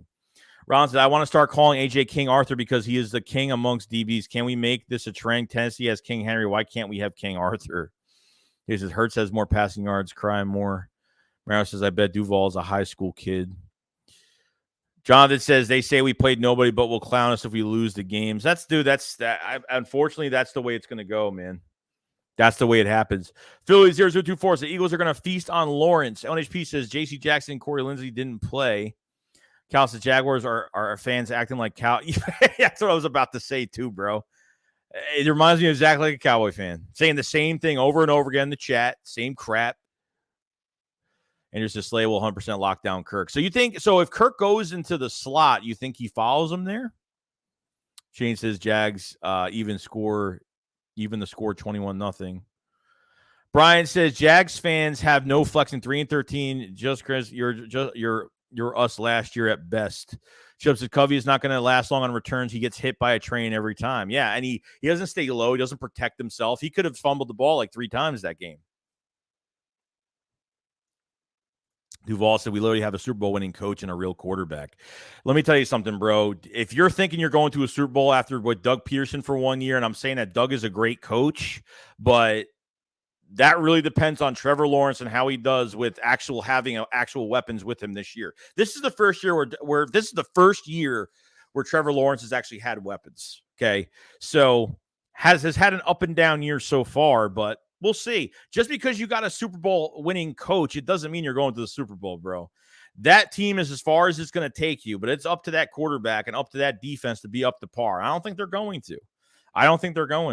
I think the Jags are still a few years away from even reaching anything. So, T-Tran, do you think we have the best defense in the league or at least secondary? I think they have the best secondary, best defense. It just depends. I think you're not getting 9 sacks in the game ever again unless it's a really bad game.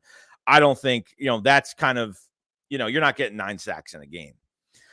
I said 3 to 5 sacks in that game against Carson Wentz, but I think the pass rush still needs to be fixed. I think you have stuff to clean up, but it's not much. Like it's cleanable. You can fix this stuff that you have issues with. It's mostly the second half stuff, but not really worried about it. Comment said, I think Hurts would have been better with Doug, but he is good with Sirianni. We should have never fired Doug after one bad season. That was mostly Wentz's fault, alone with injuries. I agree. Like the front office picked, Howie over his Super Bowl winning head coach. Picked, Carson Wentz over over, you know what I mean? Like that was a huge problem, man. I didn't like the way Doug left. I feel like he was strangled a little bit and couldn't make his own decisions, and that was a huge problem. KOLC said Jags fixing a taste of real team in our link. Yikes. Key says Duval is just a nice to see the Jags relevant again. Only took 10 years of a top 5 pick, but calm down. Yeah, pretty much. Pretty much. They've had top 5 picks every damn year and have finally, did something this year and spent a lot of money.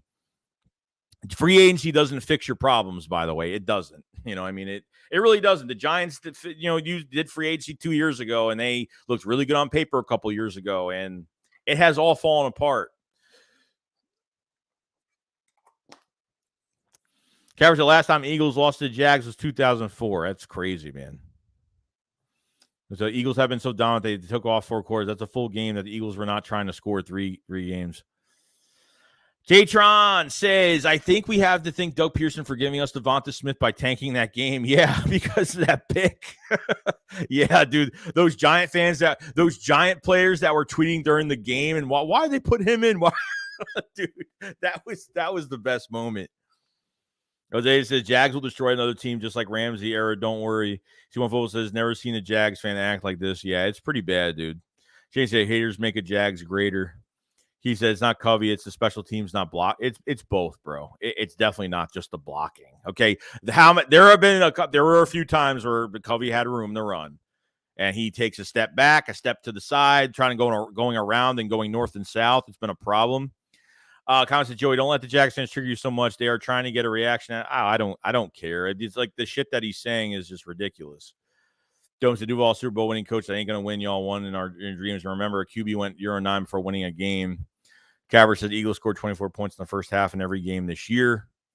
Today says Dean will take White spot next year.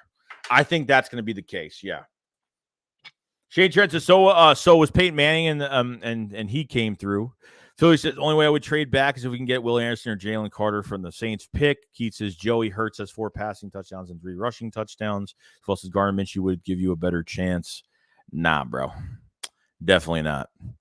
Not for this game. This game is definitely. Slobby says, I love the Eagles can put up 24 at the half and just play a game clock and great D in the second half. But once I just want him to keep the gas all game, shut people up. Kyle says, I think they're drafting defensive end of the Saints pick regardless of who we lose during free agent. I think they are because you're not losing. Even if Graham stays on a minimum deal, Barnett can't stay. Barnett's still going to be rehabbing next year. So there is no point to keep Derek Barnett on this roster next year. There's not at all. KOLC says, Duval, what's your address, bro? I'll send you a care package when you lose. Maybe if it wasn't a home game, you'd have a 0.5% chance. Damn, it's getting personal up in here, bro. Greg said Blankenship should see some playing time this week. EC Football says, Duval should just kept him. Dev said, would you rather have Josiah Scott safety or Wallace? Probably Josiah Scott, most likely. Also, no chance with Jalen Hurts. Minshew would give you a better chance. Sam said, isn't Slay man-to-man on Kirk? If that's the case, you almost need Zach McPherson.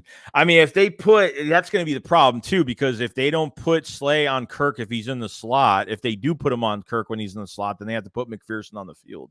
So he'll probably be on Zay Jones or Marvin Jones, whoever's going to be on that side. Comment says, I was talking about after the year is over and year after that. Deval says, tell me a good team Jalen Hurts has beat. We have a real QB. You tell me a good team that the Jaguars have beat. You tell me. And the Chargers don't count, bro. The Chargers didn't show up. Keith said, Hurts is the number 1 fantasy player in football, period. Isaiah says, Lawrence is garbage. KLSCC, I don't like that we are playing green and white jerseys and Jags. Basically, wear some stuff. It says Jags not being Philly 28-10 birds. Dome365 says Duval get off Minshew's day. Philly says, so when we beat the Jags, I guess there'll be another bad team Hurts beat. Yeah, that's it. That's all it's going to be, bro. Saints was legit. We blew them out last year. Did that Duval. Jock said Duval, how come Jags lost to Washington? Comment says the Lions, Vikings, and Washington are all solid games. To be better. How can people say we beat anyone? Slobby Joe Slobby Show says, I don't think Joey Bosa played either. He says Eagles look at the best running all-around team, and Lamar Jackson's MVP favorite right now. Duval says Saints didn't make the playoffs last year. You can't even name one good team Hurts has beat. No, Hurts did bad against playoff teams last year. You're completely right, but our schedule's our schedule right now, and that's it. So I know that the Eagles are going to have a better record than the Jaguars. Jalen Hurts is going to have a longer career than a far better career. There's no doubt about it because his skill set's just better than what Trevor Lawrence can do. Trevor Lawrence is a sitting duck in the pocket. That's just going to be figured out real soon. It's going to happen this Sunday. Trust me. So Kyle said 24 points in 1 quarter. And I guarantee you that whatever Jaguar fans are here are not going to show up in Sunday stream. Guarantee you they will never show up. That guy won't show up Sunday. Period. Greg said, TJ Edwards, Kaiser White, Marcus Epps will be keeping eyes on Robinson from the Jaguars. Yeah, definitely, dude. Like, look, he ran for 100 yards last game. So if the Chargers had that many injuries going into that game or throughout that game, they lost that many players, then no wonder the Jags took control of that. Well, JC Jags fans are delusional. JC Jackson, Bosa, all injured. Calm down. Jags won that, 3 games last year? Kyle says, yeah, and Dallas played crap O-lines. Key says, Duval, your Jags are looking good, but at the link, it's not going to end well. 9 sacks last week. Just pray Trev makes it out alive. Duval says, imagine getting cooked by Christian Kirk. Lawrence says more touchdown. Dude, it doesn't matter, man. You haven't played. Dude, we haven't played Sunday yet. I mean, you can't say any of this right now. So, Cole said, I wish I could rely on the Jags to beat y'all. I don't see it happening. Nah, dude, you're going to have to rely on yourself for beating us, bro. I'm not trying to be cocky or anything, but I'm tired of every time we win a game that we didn't fucking beat anybody. You know, we didn't beat anybody. You know, I'm tired of hearing that crap every week. It is what it is. The Cowboys were 1-7 against playoff teams last year. I mean, I could say the same thing about the Cowboys last year. I mean, you know, that stats are stats. If people want to bring up the damn stats, those are your freaking stats, dude. That's the way it happens. But I appreciate you coming in, man. EC wants to, yeah, you made playoffs with ADC Hurts. Torville says, so now they're Cowboys fans and you're pretending to be Jags fans. It might be. I don't know what that guy's saying. Dome said, Duval, you name a good team and QB beat. Oh, wait. Duval, ice cream for you. Shane says they're watching Commanders destroy. God, someone needs to put Duval on a timeout. Eric says, did we just trade Andre to the Chiefs? I don't think so. Not that I've seen today, unless there's something I'm missing. I don't think we traded anybody. So it says, our special teams coach doesn't know how to teach blocking. No, Michael Clay is garbage. That's just the truth. Dave said, and what team did Doug win the Super Bowl with? KOLC says, sorry, but Trevor Lawrence is buns, bro. He's going to meet a real defense. Sam says, Mike McCarthy's Super Bowl winning coach, and what have they done since he got there? That's totally true, bro. And that was the whole thing with Mike McCarthy going to the Cowboys. That was the whole thing with him because having Rodgers was definitely a big plus for Mike McCarthy's career. There's no doubt about it. So Iris just says, Dallas got a Super Bowl winning coach. We already know that turned out. 2 Mango says, Doug was lucky to walk on that Eagles team built. He said, Trev, the AFC really, though, Jags are building a good team and have an awesome QB, but you're well on your way. Vermonta Williams says, as best the Jaguars would make the playoffs, probably. Sam Fleming, I'll blame Jerry Jones. He says Kirk is not even a bad. No, I think he's good. I think he's a good number one. I think he's been playing really good the past few weeks. Yeah, I mean, he's the one that started that wide receiver market, and the Eagles had a lot of interest in Christian Kirk, and obviously, I mean, I love how we have A.J. Brown now. Shout out to your profile picture. That's what I'm talking about, because I think we got a better receiver out of it. So, those Trevor Lawrence didn't do anything, nothing going to do what Blake Bortles did for them. Chubb says, how are Jags fans going to be a laughable of these league for years, then struck in their damn undefeated Dolphins? Turville says, if we would have kept Doug, we might not have made some of the moves we have to improve this roster, considering our roster now. I think they made the right decision. Maybe it's a blessing in disguise. Drafting Jalen Hurts in the second round might be a blessing in disguise, even though we probably all hated that when it happened. I totally get it. There's a lot of things that went the other way, and we made the best out of it, so. Shane says, y'all said number one, who wears 16 doing everything. So let's see his career. Wayne's P says, and we would have Dave Caldwell as a front office member, former Jaguars general manager. Duval says, we're in a year one rebuild and already have a better QB than you. Beat good teams. God, it's week 4, man. Like, it's week 4.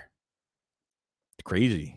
That's definitely not a Jaguars fan. It's got to be a Cowboy fan or something. Like, I had never seen a Jaguar fan like pump his chest this hard in my life. Jimmy says Hurts is balling.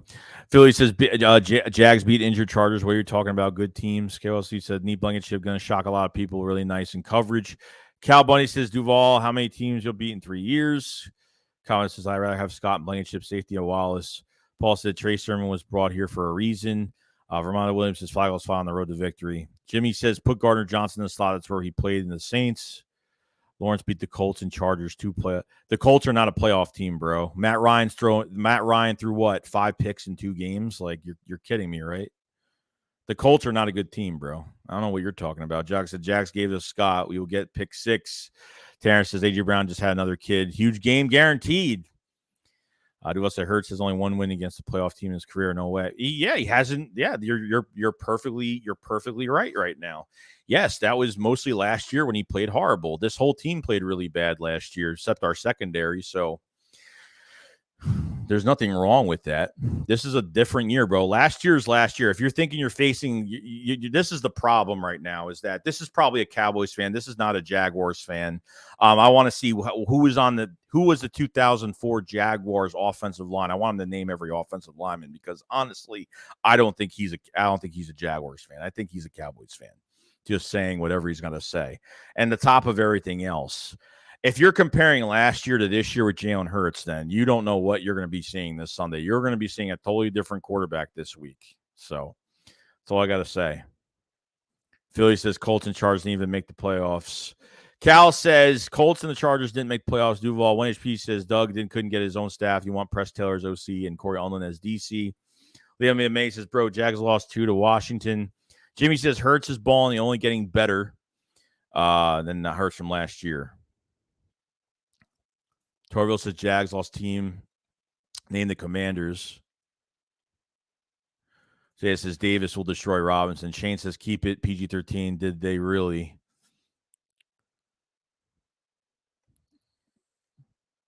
Sam says, Duval, you're truly slow. Gotta be real here. Brady was a 6th-round pick, and so many teams passed on him. Carson was a 2nd-round pick. How he turned out? Carrie says, I still down 2 cream pie. What's going on? Oates says, was Tom Brady a number 1 pick? Teams passed on him for a reason with their logic. I mean, Winston, wasn't Winston a first overall pick as well? I mean, wasn't Winston a number 1 overall pick? Cole said, I just need y'all to slow down. Glad our division is competitive finally. You know, that's a great thing, dude. Like, I think that Cowboys-Eagles game is going to be huge. I think by that time, either look, realistically, I think the Eagles could lose against the Cards next week. You know, I think they could win this week. I think the Cards will be a tough game, just because I think Kyle Murray is going to tire out our defensive line, because he could extend plays for 10 minutes. I think that's the only reason why. It's really, I think we could beat the Cards if there's no Kyle Murray. But Kyle Murray, I don't think he's a great quarterback, but I think because him extending plays is just going to kill us.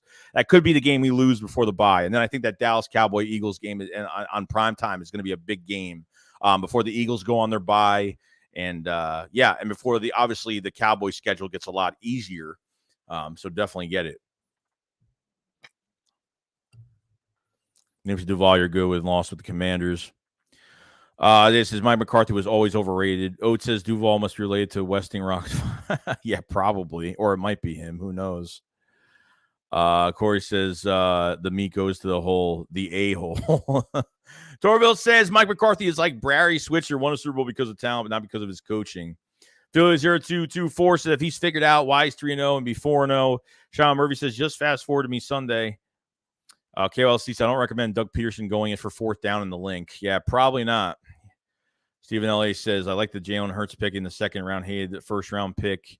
Jimmy says, Joey, even since Nick got here, look at our last 2.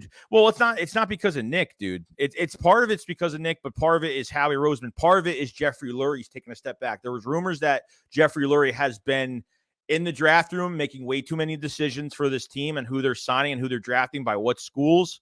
I think from the rumors that we heard, Lurie took a step back after the Nick Sirianni hiring, because after that first night of the draft, those press conferences were so like they weren't professional and awkward. They were very friendly. The vibe was different during the draft. So Cal say definitely a Cowboys fan. I'm convinced. Jock says, Joe, you think Tracer will get touches? Rose says, let's go. 1 HP says Chargers, Bears, and 49ers potential suitors for interesting. Shonuff says Chargers aren't a playoff team either. Lamar Duval says, what's going on, Low? Corey says, Tua got what he deserved when he was drafted top 10, I mean. Torville says Duval is probably Western Rocks. Dev says Duval is the ultimate troll. Rojo says, Mama knock you out. Jax is going to knock you. We'll find out, dude. I wouldn't get too cocky, dude. You're going into the link, number one. Number two, you don't know what team you're facing this Sunday. You don't even know what team you're facing this Sunday. I mean, obviously it's the Philadelphia Eagles, but you don't know what the hell the Eagles are going to bring defensively with that pressure they're going to get, offensively with the weapons that Jalen Hurts has, and that run game is going to be spectacular. So just watch out. Dome said Doug Pearson won a Super Bowl before he left. He didn't do nothing after the Super Bowl, just like with Court God. Shaking my head, nothing after. Yeah, Winston. Yeah, Winston. Was he the first? Was Winston the first overall pick? He was the first overall pick, wasn't he? Brad, brother Rob, what's going on, dude? Competitive. You are no way near us. Go Birds. LCC says, bro, it's really hype repping a damn cat. Calm down. The Cardinals are garbage. Let's be real. AJ and Devontae destroy that defense. Plus, you're not going to have DeAndre Hopkins for that game either. He's out for that game too. Hollywood Brown is not really a big deal for me at all. I think we'll take care of Hollywood Brown. I'm not really, Zach Ertz obviously is coming back, so we'll have to cover on Zach Ertz as well. We got Nolly says, Joey, do you feel that this can be a trap game maybe because of the emotion? No. What emotion? What, because of Doug? Hurts, you think Hurts is going to be affected by Doug Pearson coming back? Hurts wasn't around during the Super Bowl. So Hurts, I don't think this team gets overly emotional, dude. They take the game as business. They're not going to take it that far. They're not feeling themselves up. The Eagles are not feeling cocky. They're starting to think that they're a good team, but I think there's the confidence levels through the roof. I don't think anything mentally is going to affect the Eagles. With Jalen Hurts leading the charge, nothing is going to affect this team. Nothing is going to affect this team. Yeah, James was number one. Right. So I don't think the Cards game will be that tough. Hurts is like Murray, and the Eagles practice against the Hurts all the time. That's a huge help, and the Cards don't have Hopkins. Aron says, who do you think will lose this year? We'll go undefeated. Of course, I'd rather lose to y'all week 6 than win on Christmas Eve. I don't want a game on Christmas Eve. Do you agree, Coles Cowboys? Do you really want a game on Christmas Eve? Because I don't. I really don't want a game on Christmas Eve. I've thought about it, and I was like, dude, I want to spend time with my family on Christmas Eve into Christmas. I don't want to be streaming a game on Christmas Eve, but it's gonna be the first time that we do that. So, not saying that the Eagles lose is going to ruin my Christmas, depending on what the stats are going to be, depending on how both teams look by that time, not only by injuries, but records. So I think we could both agree on that. But Rob said by week 6, we are far away from the lead in the division. Jared says, would you start Devontae or Sanders at my flex? I'm starting Devontae. I would start Devontae Smith, dude. I start Devontae Smith this week. As much as it's going to be bad weather, I think passes are still going to go Devontae's way. Sam says, yeah, pretty sure Laurie was the one who wanted to draft Rager since his father played for the Birds. Yeah, probably. So it sucks. I want A.J. Brown to pop up, but I'm versing him in fantasy. Yes, I think we lose to Steelers and Packers. Cole said, this is Duval, dude, not a Cowboys fan. He might be in secret. Who knows? He might be. Because Duval is a great person. Philly says, Josh Sweat has taken an even bigger step. He's on the verge of becoming an elite defensive end. He's gotten better every single game. There's no doubt about it. How many sacks does he have? 3, 4 for the season right now? Greg Miller says, I believe Duval really is a Jaguar fan. Jacksonville, Florida is Duval. Well, I know, but it's a name. Anybody could put that name in a YouTube name. I mean, come on now. You got to be a Jaguars fan to know that Duval is like a saying and for the Jacksonville Jaguars. I mean, it's not that hard. Jovis says anybody can type Duval. It's a Cowboys fan and yeah, I totally agree. Wait, even Chris Long said Josh Sweat could be the top 5 pick if he didn't get hurt. Glad we got him. Jamie said I think Nick wants to beat Doug P.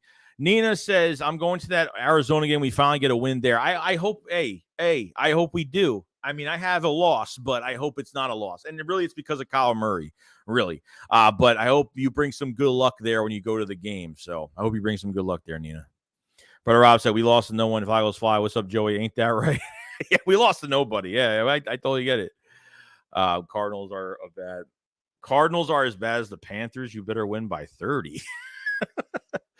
Oh, Jesus. Kyle says, that's going to ruin my Christmas Eve if we lose. Slavi says, man, I want the players to spend time with their families on Christmas Eve. Totally true, man.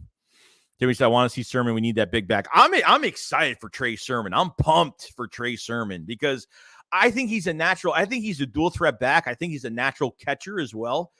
He's a natural catcher. He reminds me of Jay Ajayi when he runs with the football, like very menacing. Physicality is there. I'm excited to see. They want to get him acclimated to the offense the past couple weeks, so we're finally going to see what Trey Sermon's all about. Hopefully, he gets a good amount of snaps. Cole says, all I know is one of us is going to be pissed on Christmas. Yeah, you know what? It'll be in the back of my mind, but I'm not going to let it ruin my Christmas, bro. Like, it's, even if it's, you know what I mean? Like, I can't let it do that. You know, I can't be like that. You know, I can't let it affect me that way. As much as it's going to suck, I can't let it affect me that way. Going to Duval, since Jags been in the league with 95, what have they done in the league since? Nothing, just lose. It says Eagles haven't lost to Jags since 2004. Stephen Ellis, I remember skipping out of the wedding celebration to hear the last 5 minutes of the Broncos game in 1987. Perfect Family says, Joey, shit is funny. People are doubting us. We just need a quarterback last year because the haters said Hurts couldn't throw. Now, look, that's what I'm saying, dude. Look.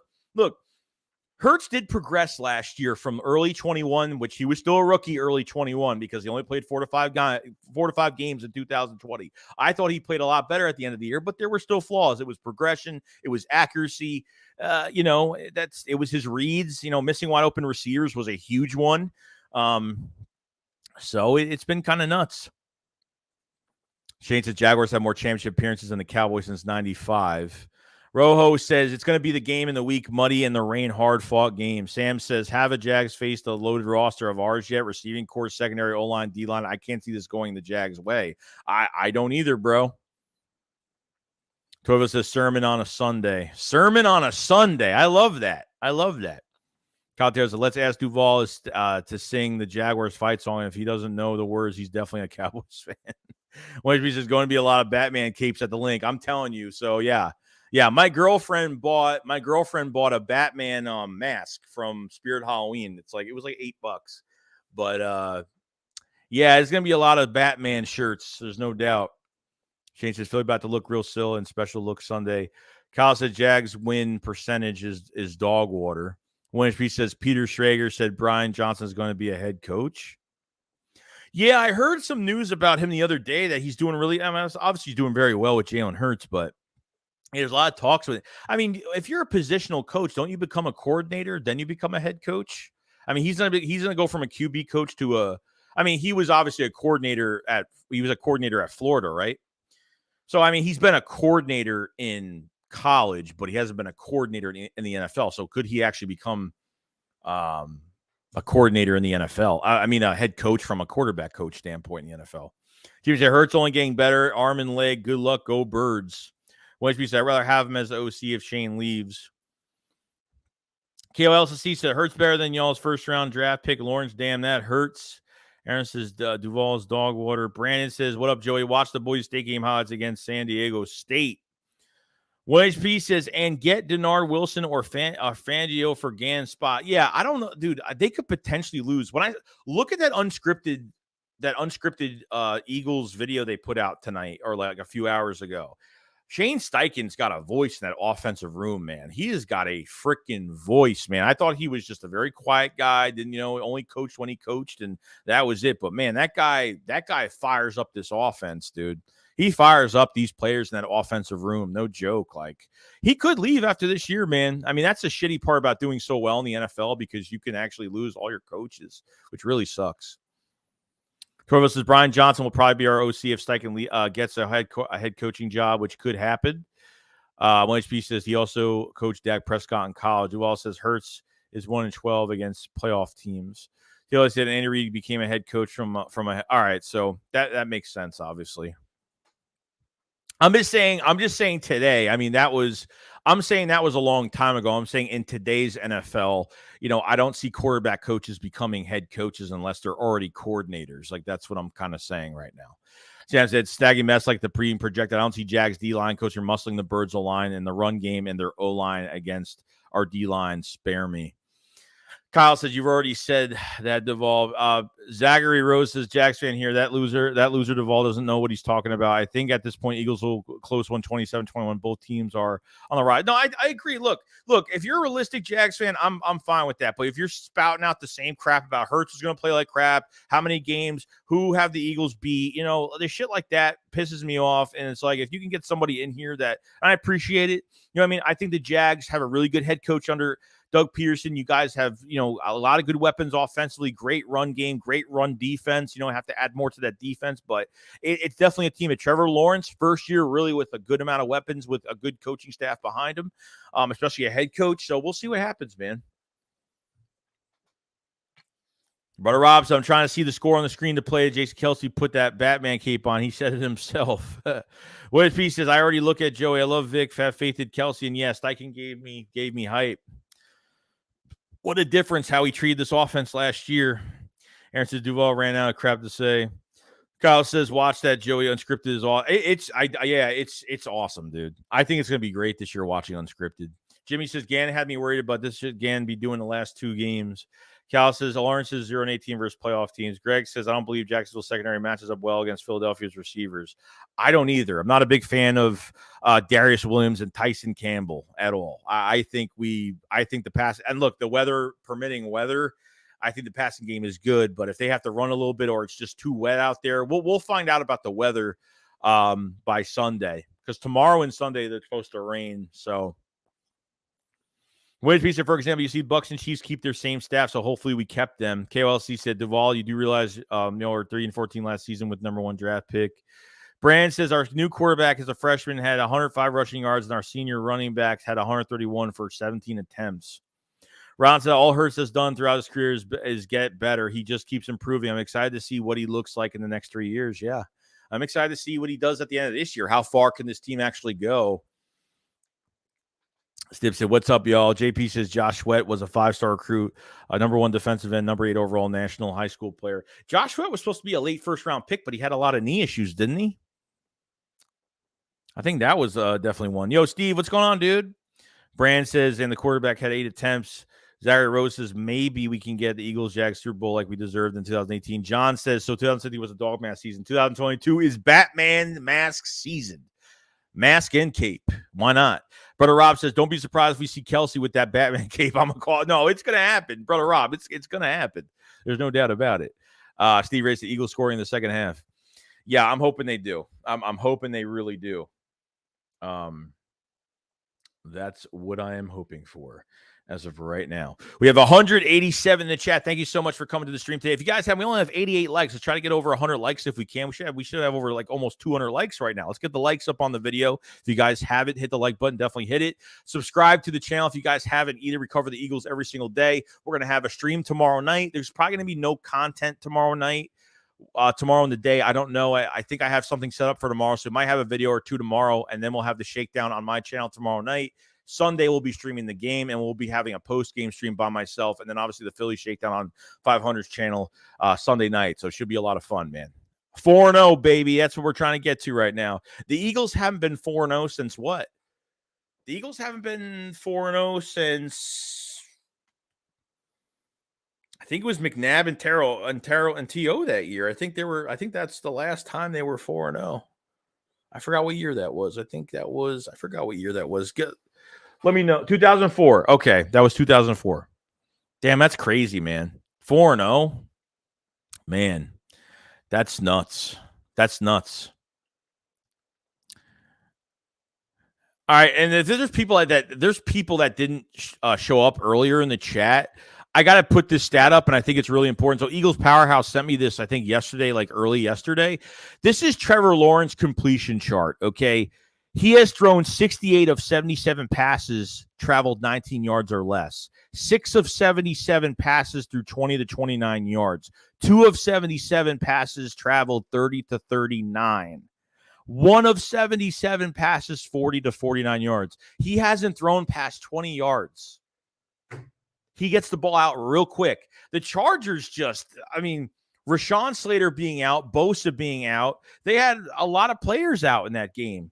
I didn't watch that whole game. I rewatched it the other day because I didn't watch it live, but that's just insane, man. Oh, it's the Jacksonville Jokers have a nice ring to it. Shades, the Philadelphia Baltimore Copycats. Bateman is clearly Batman. Come up with a different name, Goofy. We got Special says Jalen and AJ, the new McNabb and T.O. without the drama. I totally agree. I think he'll have as well as a good career than T.O., as good as T.O. or better. No joke. If AJ could stay healthy That's going to be the big thing, because with the Titans, he just couldn't stay healthy. That was the big thing with him, especially last year. Cal says, check down king. That's true. And they have a big screen game too, and that's Doug. Doug loves those screen passes. When's the last time we ran? We don't run that many screens, which I really like. Trust me. Screen passes I couldn't stand. Last year was like a screen game out of tomorrow. I mean, it was nuts. So it was to take a short pass away and make him hold the ball longer. Exactly, dude. Philly says, Shane Trent, what are you talking about? Boy says, I feel like it's definitely Super Bowl or bust. Can we possibly retain all these players? No, definitely not. If you're paying Jalen Hurts, definitely not. You're going to be able to retain Edwards. You'll be able to retain Marcus Epps. Garner Johnson is up for a contract. I don't know, man. It's going to be tough. The good thing is we're not locked into any bad contracts like we did post Super Bowl. Before 2019, we were giving out contracts like it was nothing, and I couldn't stand it. They're being very careful with locking up players. They locked up players last year, Mulata and Sweat and Vontae Maddox and all that great stuff. So they locked up the players they want to build around, which was good. Jalen Hurts gets his extension if he keeps playing like this after this year. And yeah, I mean, once you sign a quarterback, you limit yourself, but Howie Roseman can work the cap. The Eagles should have $30 to $45 million in cap space next year, on top of more moves being made. Javon Hargrave's up for an extension too, which they could save about $12 to $13 million with that extension. So they could save a lot of money extending Hargrave too. So Sam says, so those stats tell you to play man against Lawrence. With our secondary, it can be done. That's what I'm saying, dude. That's what I'm saying. Those are true stats. Those aren't BS stats. Like, he doesn't throw over 20 yards ever. If you make him hold on to the ball, even in that Chargers game, he looked so comfortable in the pocket. He was just sitting there looking so normal. Like, not even an inch of effort was coming out of Lawrence, like throwing passes. Like, it was so quick. I'm just like, what? Like, crazy. Jade said, what up, Joey? Just got home. What's going on, Jason? We're just talking about the matchup for Sunday and how we're going to beat down the Jaguars in Philadelphia at the Link and get to 4-0. We got Mex Alley says, do you think we make the move at defensive end? I think we do, just not now. It may be next week. It may be by week 9 of the trade deadline. I think the Eagles are waiting. I don't know. Maybe they're still trying to figure it out. What they're doing. So we'll find out. Well, we'll see. I think they do it. I just don't think they do it now. It might be D Ford. It might be Everson Griffin might be a big one. So I'd say D Ford, Everson Griffin, or if they want to make a trade, which the news that came out is that they don't want to trade. They want to just sign a free agent. They might work out some players. So we'll see. JPP signed with the Ravens. The Eagles had interest, but he wanted to go to the Ravens. So Steve Ray said, I appreciate you streaming the games. Been a big fan since discovering your channel. I appreciate it so much, Steve. Yeah, we'll be streaming. We'll be streaming Sunday at 1:00. The stream will probably start at like 12:30. So Philly 00224. It seems like they like Tupolut. I can't say his name. Patrick Johnson a bit. They're getting a decent amount of snaps.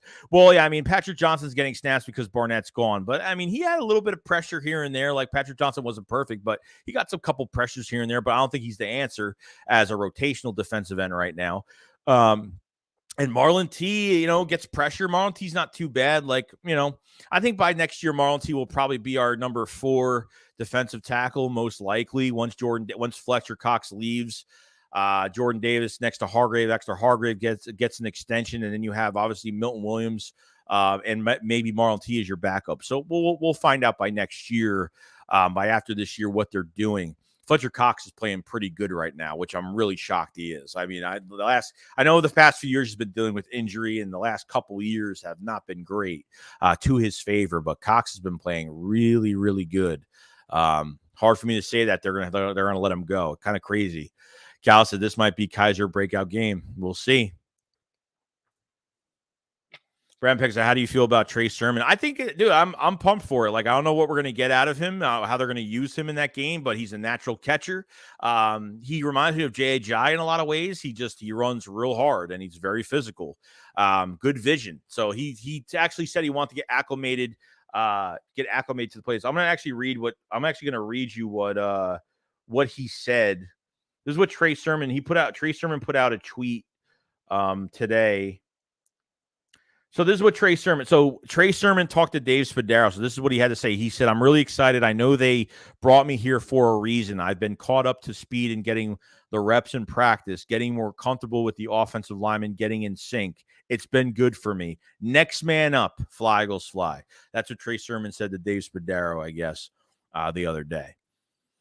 Barrow says also Lawrence hasn't dealt with an above and beyond pass rush or D-line yet. That's a huge advantage. I totally agree. And if he can only pass, if he's passing quick, we're going to get some turnovers in this damn game. We're going to get some turnovers in this game. Wait, he says AJ Brown said Mike Vrabel and Titans wasn't no fun when he came to Philly. He's himself and having fun. Sounds like a Patriot way. Hey, Johnson was right. Miles says prayers for Tua. He deserves to be a better organization. Coaches and players both shouldn't have let him touch the field. Totally agree. That medical staff is going to get fired, man. I mean, that's your investment, dude. Not only that, but dude, you're putting the team over his health, coming off of a concussion, lying that it was a back injury last week, 4 days of rest in concussion protocol, which he wasn't in concussion protocol, obviously. But Max Alex, I said 13-3 is the offseason, but I'm feeling undefeated vibe unless with the Stars. Look, I feel like there will be a loss sometime. It'll be because of special teams. It'll be something stupid, a stupid mistake. I mean, Jalen Hurts only has 1 pick, and that really wasn't even his fault. That 1 pick was because of that 1 pick was Kenneth Gainwell just, kind of deflecting the ball off his hands on a screen pass that was very crowded in a group of people. So, I said 13 wins. I said 13 wins is what they can get. But what they're showing me right now, I might put it up a couple more wins. So we'll see. Was a breakout game for Zach McPherson? We'll see, man. It depends. If Slay moves to the inside, I see Zach being on the outside. And depending if it's Zay Jones or Marvin Jones, whoever they have him on, I'm not sure. He could, that's only if they move Slay on the inside. If they do that, they have to put Zach on the outside. So we'll see. And so you think we'll keep Bradbury next year? That's going to be a big question. I don't know. If they do, then great. I would. If he plays lights out, I would extend him. No doubt. If he loves it here, I think he's going to love it here because really Bradbury has been in turmoil since he's been with the Giants. And honestly, Bradbury deserves better. And I think he played. He got his first pick 6 of his career. He gave up over 800 yards with the Giants last year. And I didn't know how. I loved the signing at the beginning, and he played really good in training camp. He looked really good, but I kind of want to see what he did on the field in a real game. And he really showed up, man. It's going to be tough letting him walk. That really depends. Slay might be like, dude, you got to stay here. Big play Slay is going to be the main reason why Bradbury stays in the building. I think he might stay in the building because, I agree that the Eagles have to go after a young cornerback to, look, Slay might get an extension. Slay might get a 2-year extension. I think Slay could play for another few years. Like he's playing at a high level right now. And I mean, just crazy, fantastic. They had 4 picks in that Vikings game. And Slay is only here for 1 more year. That's it. Bradbury's a free agent. So Maddox is only here for 1 more year. So there's going to be a lot of decisions to be made. You're not going to lose your whole secondary, but Bradbury is the only one that could, your number 2 corner could definitely leave. I don't think they have anybody, whether it's Josh Jobe or McPherson's not ready to be a number 2. I don't think we have anybody as a good number 2 right now. I still need to see more from what we have. Mitch says Cox looking like he's 20. He's looking good, man. He's looking good. Mexa says CJ in the slot. It's time to shine against Kirk in the slot. I totally agree. Kelsey, see Bradbury has been locked down for us. Philly says Fletch trying to get 1 more payday from another team if we don't re-sign him. Yeah, probably, most likely. Torville says, question, will Nick and Shane give Sermon any carries or will he just be Yeah, that happened with what's that running back that we had? I forgot. Oh my God, the ex-boxer's son. What's his name? We had him active for 1 game last year and they didn't even use him. What's his name? What's his damn name, guys? I forgot. I totally forgot. Holyfield. Thank you, Torville. Shout out Torville. Shout out to Ryan Meckles. Yeah, so Holyfield was active for 1 game, and we were all excited, and he didn't get any. I think this is a different year. Everyone's going to get their shot. I don't think Trey Sermon's going to have a crap ton of reps, but I'd be surprised they put him on a little bit more. Like Boston Scott is not the type of running back you put on a lot as your number 3 running back. So I think Sermon will get his shots. I think he will. A lot of practice with him this week, and I'm excited for it. So we'll see. Brandon said that's a good thing. He has next man up mentality. Oh yeah, dude. Oh yeah. Mr. Front Row Production, what's going on, dudes? I've never seen the Eagles team doing so much media. I've seen BG, Jalen Hurts, Darius, Lane Johnson, all these guys on big-time media platforms. Mr. Front Row said, I hope this hype isn't getting to the Eagles. No, it's not. With Jalen Hurts leading the way, it's not. It's really not. And with Nick, it's not. I don't think so. They're not feeling themselves up. Like, I think they're definitely feeling confident, but I don't think they're taking every game lightly. They're not. I don't see it. I don't even see that right now. It's always something you got to worry about, but I don't think it's happening. Sam said for sure. Bradbury. You know what's tough? What's tough is because the Eagles got hot way too quick. And usually teams that get hot too early in the NFL, they start to wind down, they start to make mistakes, and they start to, fill themselves up a little bit, get a little cocky, and feel like they could beat everybody. That's the only reason that when you get hot way too early in the NFL, especially the start of the season, 3 games in, going to your 4th game, you kind of worry a little bit. So I'm hoping, I don't think that's the case at all. From what I'm looking at, from how these players react and act after these games and how they go into the next week, how they move into the next week of another game, I don't think they're taking any team lightly. They're playing their butts off. I don't think you're going to see a team that's going to play lazy. I just don't see it. It's just not me. Yeah, what is Maddox? Yeah, but Maddox, when's his contract up? So what's the last year for Avonte Maddox?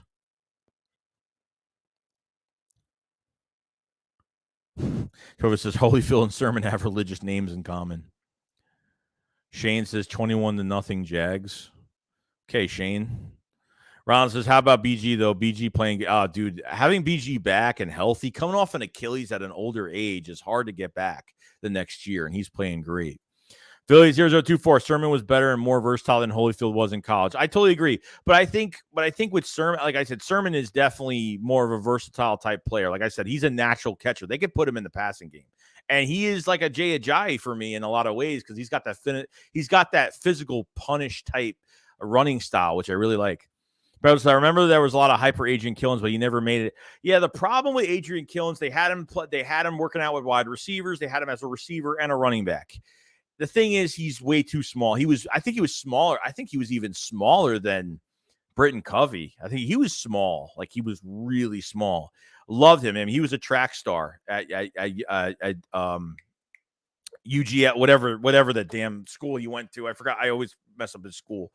But I had high hopes for him, but he just couldn't make it, unfortunately. So Mitch says a lot of teams that start 5-0 finish 8-8. Yeah, that's the issue. The Eagles got hot way too quick, way too fast. Aaron's good. You could add one more person to the Eagles roster. Who would it be? Choose anyone. Oh man, if it was anybody right now, oh Jesus. If it was me to add any player in the NFL, for a need like right now, it'd probably be Aaron Donald, to be honest with you. Probably be Aaron Donald. I'd probably add a defensive lineman that's just lights out great. Because I think we need that high productive edge player or defensive tackle. I think we need another one there. I think obviously the edge will be better, but I think you need to add another defensive lineman regardless. I think they're going to play a lot better. So we'll see. Jordan Love. Jordan Love. Max says, this is a different vibe, man. I'm telling you, it's something scary about to happen. I think we were about to see a dynasty. Everybody's going to want to play in Philly. Remember what we were saying after last year, that no one's going to want to play in Philadelphia because of these horrible drafts and just the way this team has been playing was absolutely horrible. They made the playoffs last year, but that playoff game really left a bad taste in my mouth. I wasn't even upset about the loss. I was just kind of like, okay, we lost, but like, man, we really just like nothing worked in that game. Like that coaching aspect of that game was horrible. Torville says Adrian Killins had no power in his legs. Mr. Ferraro says Avonte Maddox improved tremendously. He used to be one of the most hated Eagles of Jalen Mills. This goes to show you what Darius Slay has done to the DB room, making everyone around him better. Totally true, bro. Sam Darnold. TJ Watt, yeah. TJ Watt would be a good one. Keller Mond. Oh my God. Von Miller. Yeah, Parsons. Yeah, I'd say Parsons is fantastic. God, if Nakobe Dean could turn to that or close to that, I'll be happy. He showed a lot in that Jets preseason game. He was when the running back was coming up, when the fullback was coming up the block for the running back in that Jets game, and the way that Nakobe Dean just shouldered him, it was just nuts. I'm like, yeah, TJ Watt's out. I totally forgot he's hurt. Marshawn Lynch. Philly 024. To be honest, I'd pick Parsons. He's already a top defensive player in the league. Greg Miller says Derrick Henry agreed, Mr. Front Row. Ron said, will it harm Dean's development if he sits behind TJ for the next few? No, I mean, he's not sitting for the next few years. No. I mean, he's going to be a starter by next year. There's no doubt.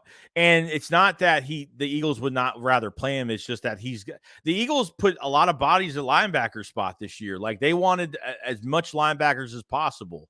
You know what I mean? Davion Taylor couldn't make it. You know, he had a chip on his shoulder, played good with TJ Edwards last year and just couldn't make the team. You know, he made the practice squad, obviously, but that's about it. But no, I mean, you're going to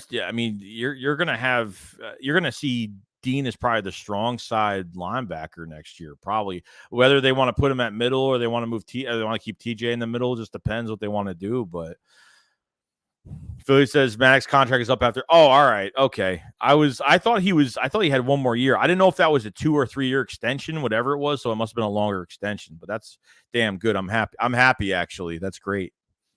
Philly says got Kyron Johnson too. Yeah. Kyron has been a no-show, man. Like he ran a 4.3 in college, like on his 40. I was really happy because he had speed, little undersized defensive end, which I thought he would get more reps at. They have him as a linebacker.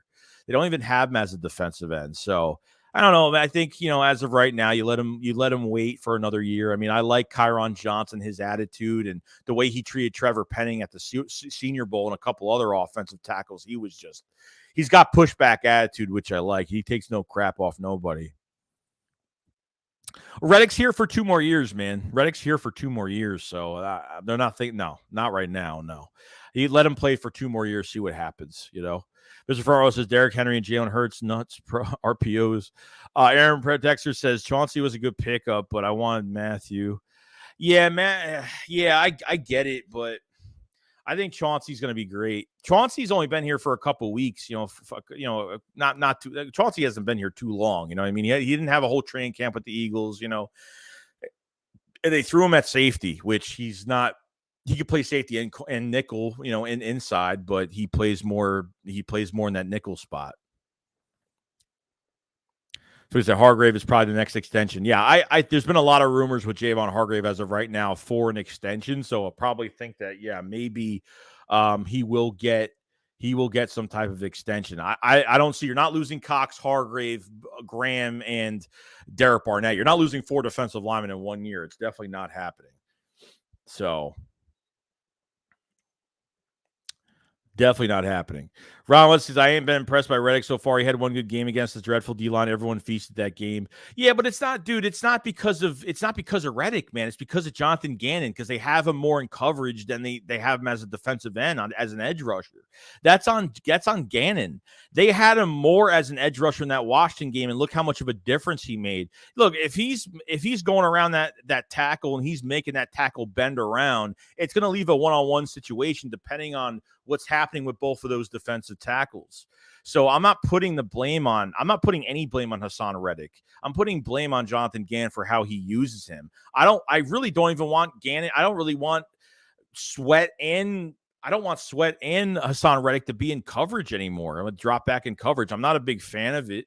You know what I mean? Because I think you need Reddick's help on the edge, like, tremendously. You know what I mean? I'm not, I get it, but I'm putting the blame's going on Gannon before I put anything on Hassan Reddick. You had 23.5 sacks by Hassan Reddick the past 2 seasons. This guy doesn't even have a friggin' sack yet in 3 games. Brady says Chauncey has been playing gas. Chauncey's only been here. Chauncey's only been here for a couple. Look, he didn't have a whole offseason with the Eagles, man. Like, he's got to, he's getting used to. They threw him at safety, which, They threw him at safety.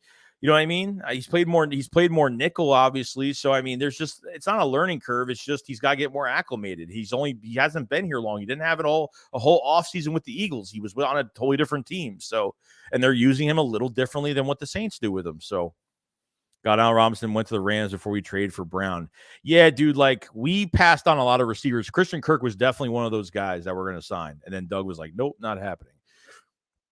Aaron says, if Eagles go to the Super Bowl this year, how many bandwagons going to be on your live? A lot. Probably a lot of people. I mean, there's bandwagons, but there's people that, either don't watch the game every week or it just depends, man. Who had Deuce to see Deuce? I was freaking monster. Trust me. Let him get the adjusted onto the new defense. Bechdel says, I have been pleasantly surprised at how much more blitz packages Gannon has called. Oh, yeah, in critical situations. I would totally agree. Look, what they have to clean up, really is just like the second half play calling. I mean, they're just trying to conserve time. Not conserve time. They're trying to run the clock down on both sides, which I don't like when you have a 17-point lead. Is not a good lead to me. It's a 17-point lead is like a 7-point lead. Even if you had 20, you're up 24 against the Vikings and they took their foot off the gas. It was kind of making me nervous a little bit. Ron says, man, I'm excited for this LB core. I think we are going to have a pretty dominant LB room for years to come. What he said, imagine Eagles with Super Bowl and draft Will Anderson, build Howie a statue, but one at a time. We got Caesar Gregory. What's going on, dude? What's going on, Caesar? Jason says, I think Reddick is a beast. We'll get his socks again. We'll figure it out, I hope. Oh, all right. So he had one. All right. So he had the touch on Wentz. So yeah, he had a help on a sack. Okay. He had 1.5. All right.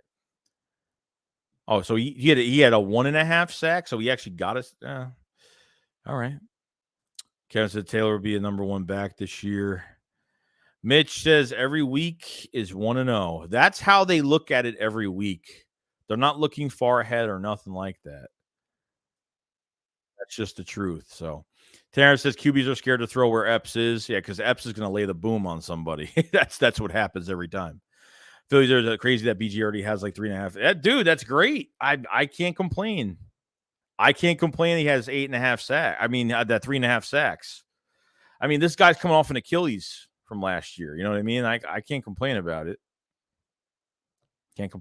So we're going to go for another couple minutes, guys. We've been streaming for about 2 hours and 8 minutes. I want to do a long stream tonight just to kind of get everyone's opinion. I know we don't stream that much, but the videos are pouring out like crazy every day, but we'll see what happens. There's 181 people in the chat. Thank you so much for coming today. If you guys haven't subscribe to the channel, like the stream if you guys have it. I think right now, as I look today, I think I'm like, I think like 25 subs away from 19,000 subscribers, man. It's crazy. I barely look at it, and I looked at it today. I was like, oh damn. I was like, that was pretty quick.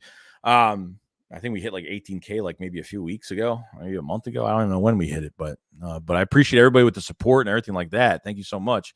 So the schedule going forward right now is tomorrow we're going to be doing the Philly Shakedown tomorrow, hosting on my channel tomorrow night. So it should be a lot of fun. Sunday, we're going to be streaming the game at 12:30. We're going to start the stream at 12:30, and then we'll have a post game with just me post game. And then we'll have the Philly Shakedown Sunday night on Philly's channel. So it should be a lot of fun. Hopefully a win Sunday. I have a good feeling about it. Not worried about it really. Even with Avonte Maddox being out, I'm excited for Trey Sermon. Avonte Maddox being out there's a couple things that they could do, which means Zach McPherson could have some playing time on the outside if Slay moves to the inside wherever Christian Kirk goes. And I think pressure on Trevor Lawrence is going to be the number one thing. The guy hasn't thrown over 20-yard passes at all.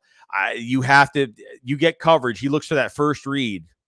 And if it's not there, that pressure has got to be there. And Gannon has to lay the boom on him. And I think we'll get it. Guys. Got a good feeling about Sunday.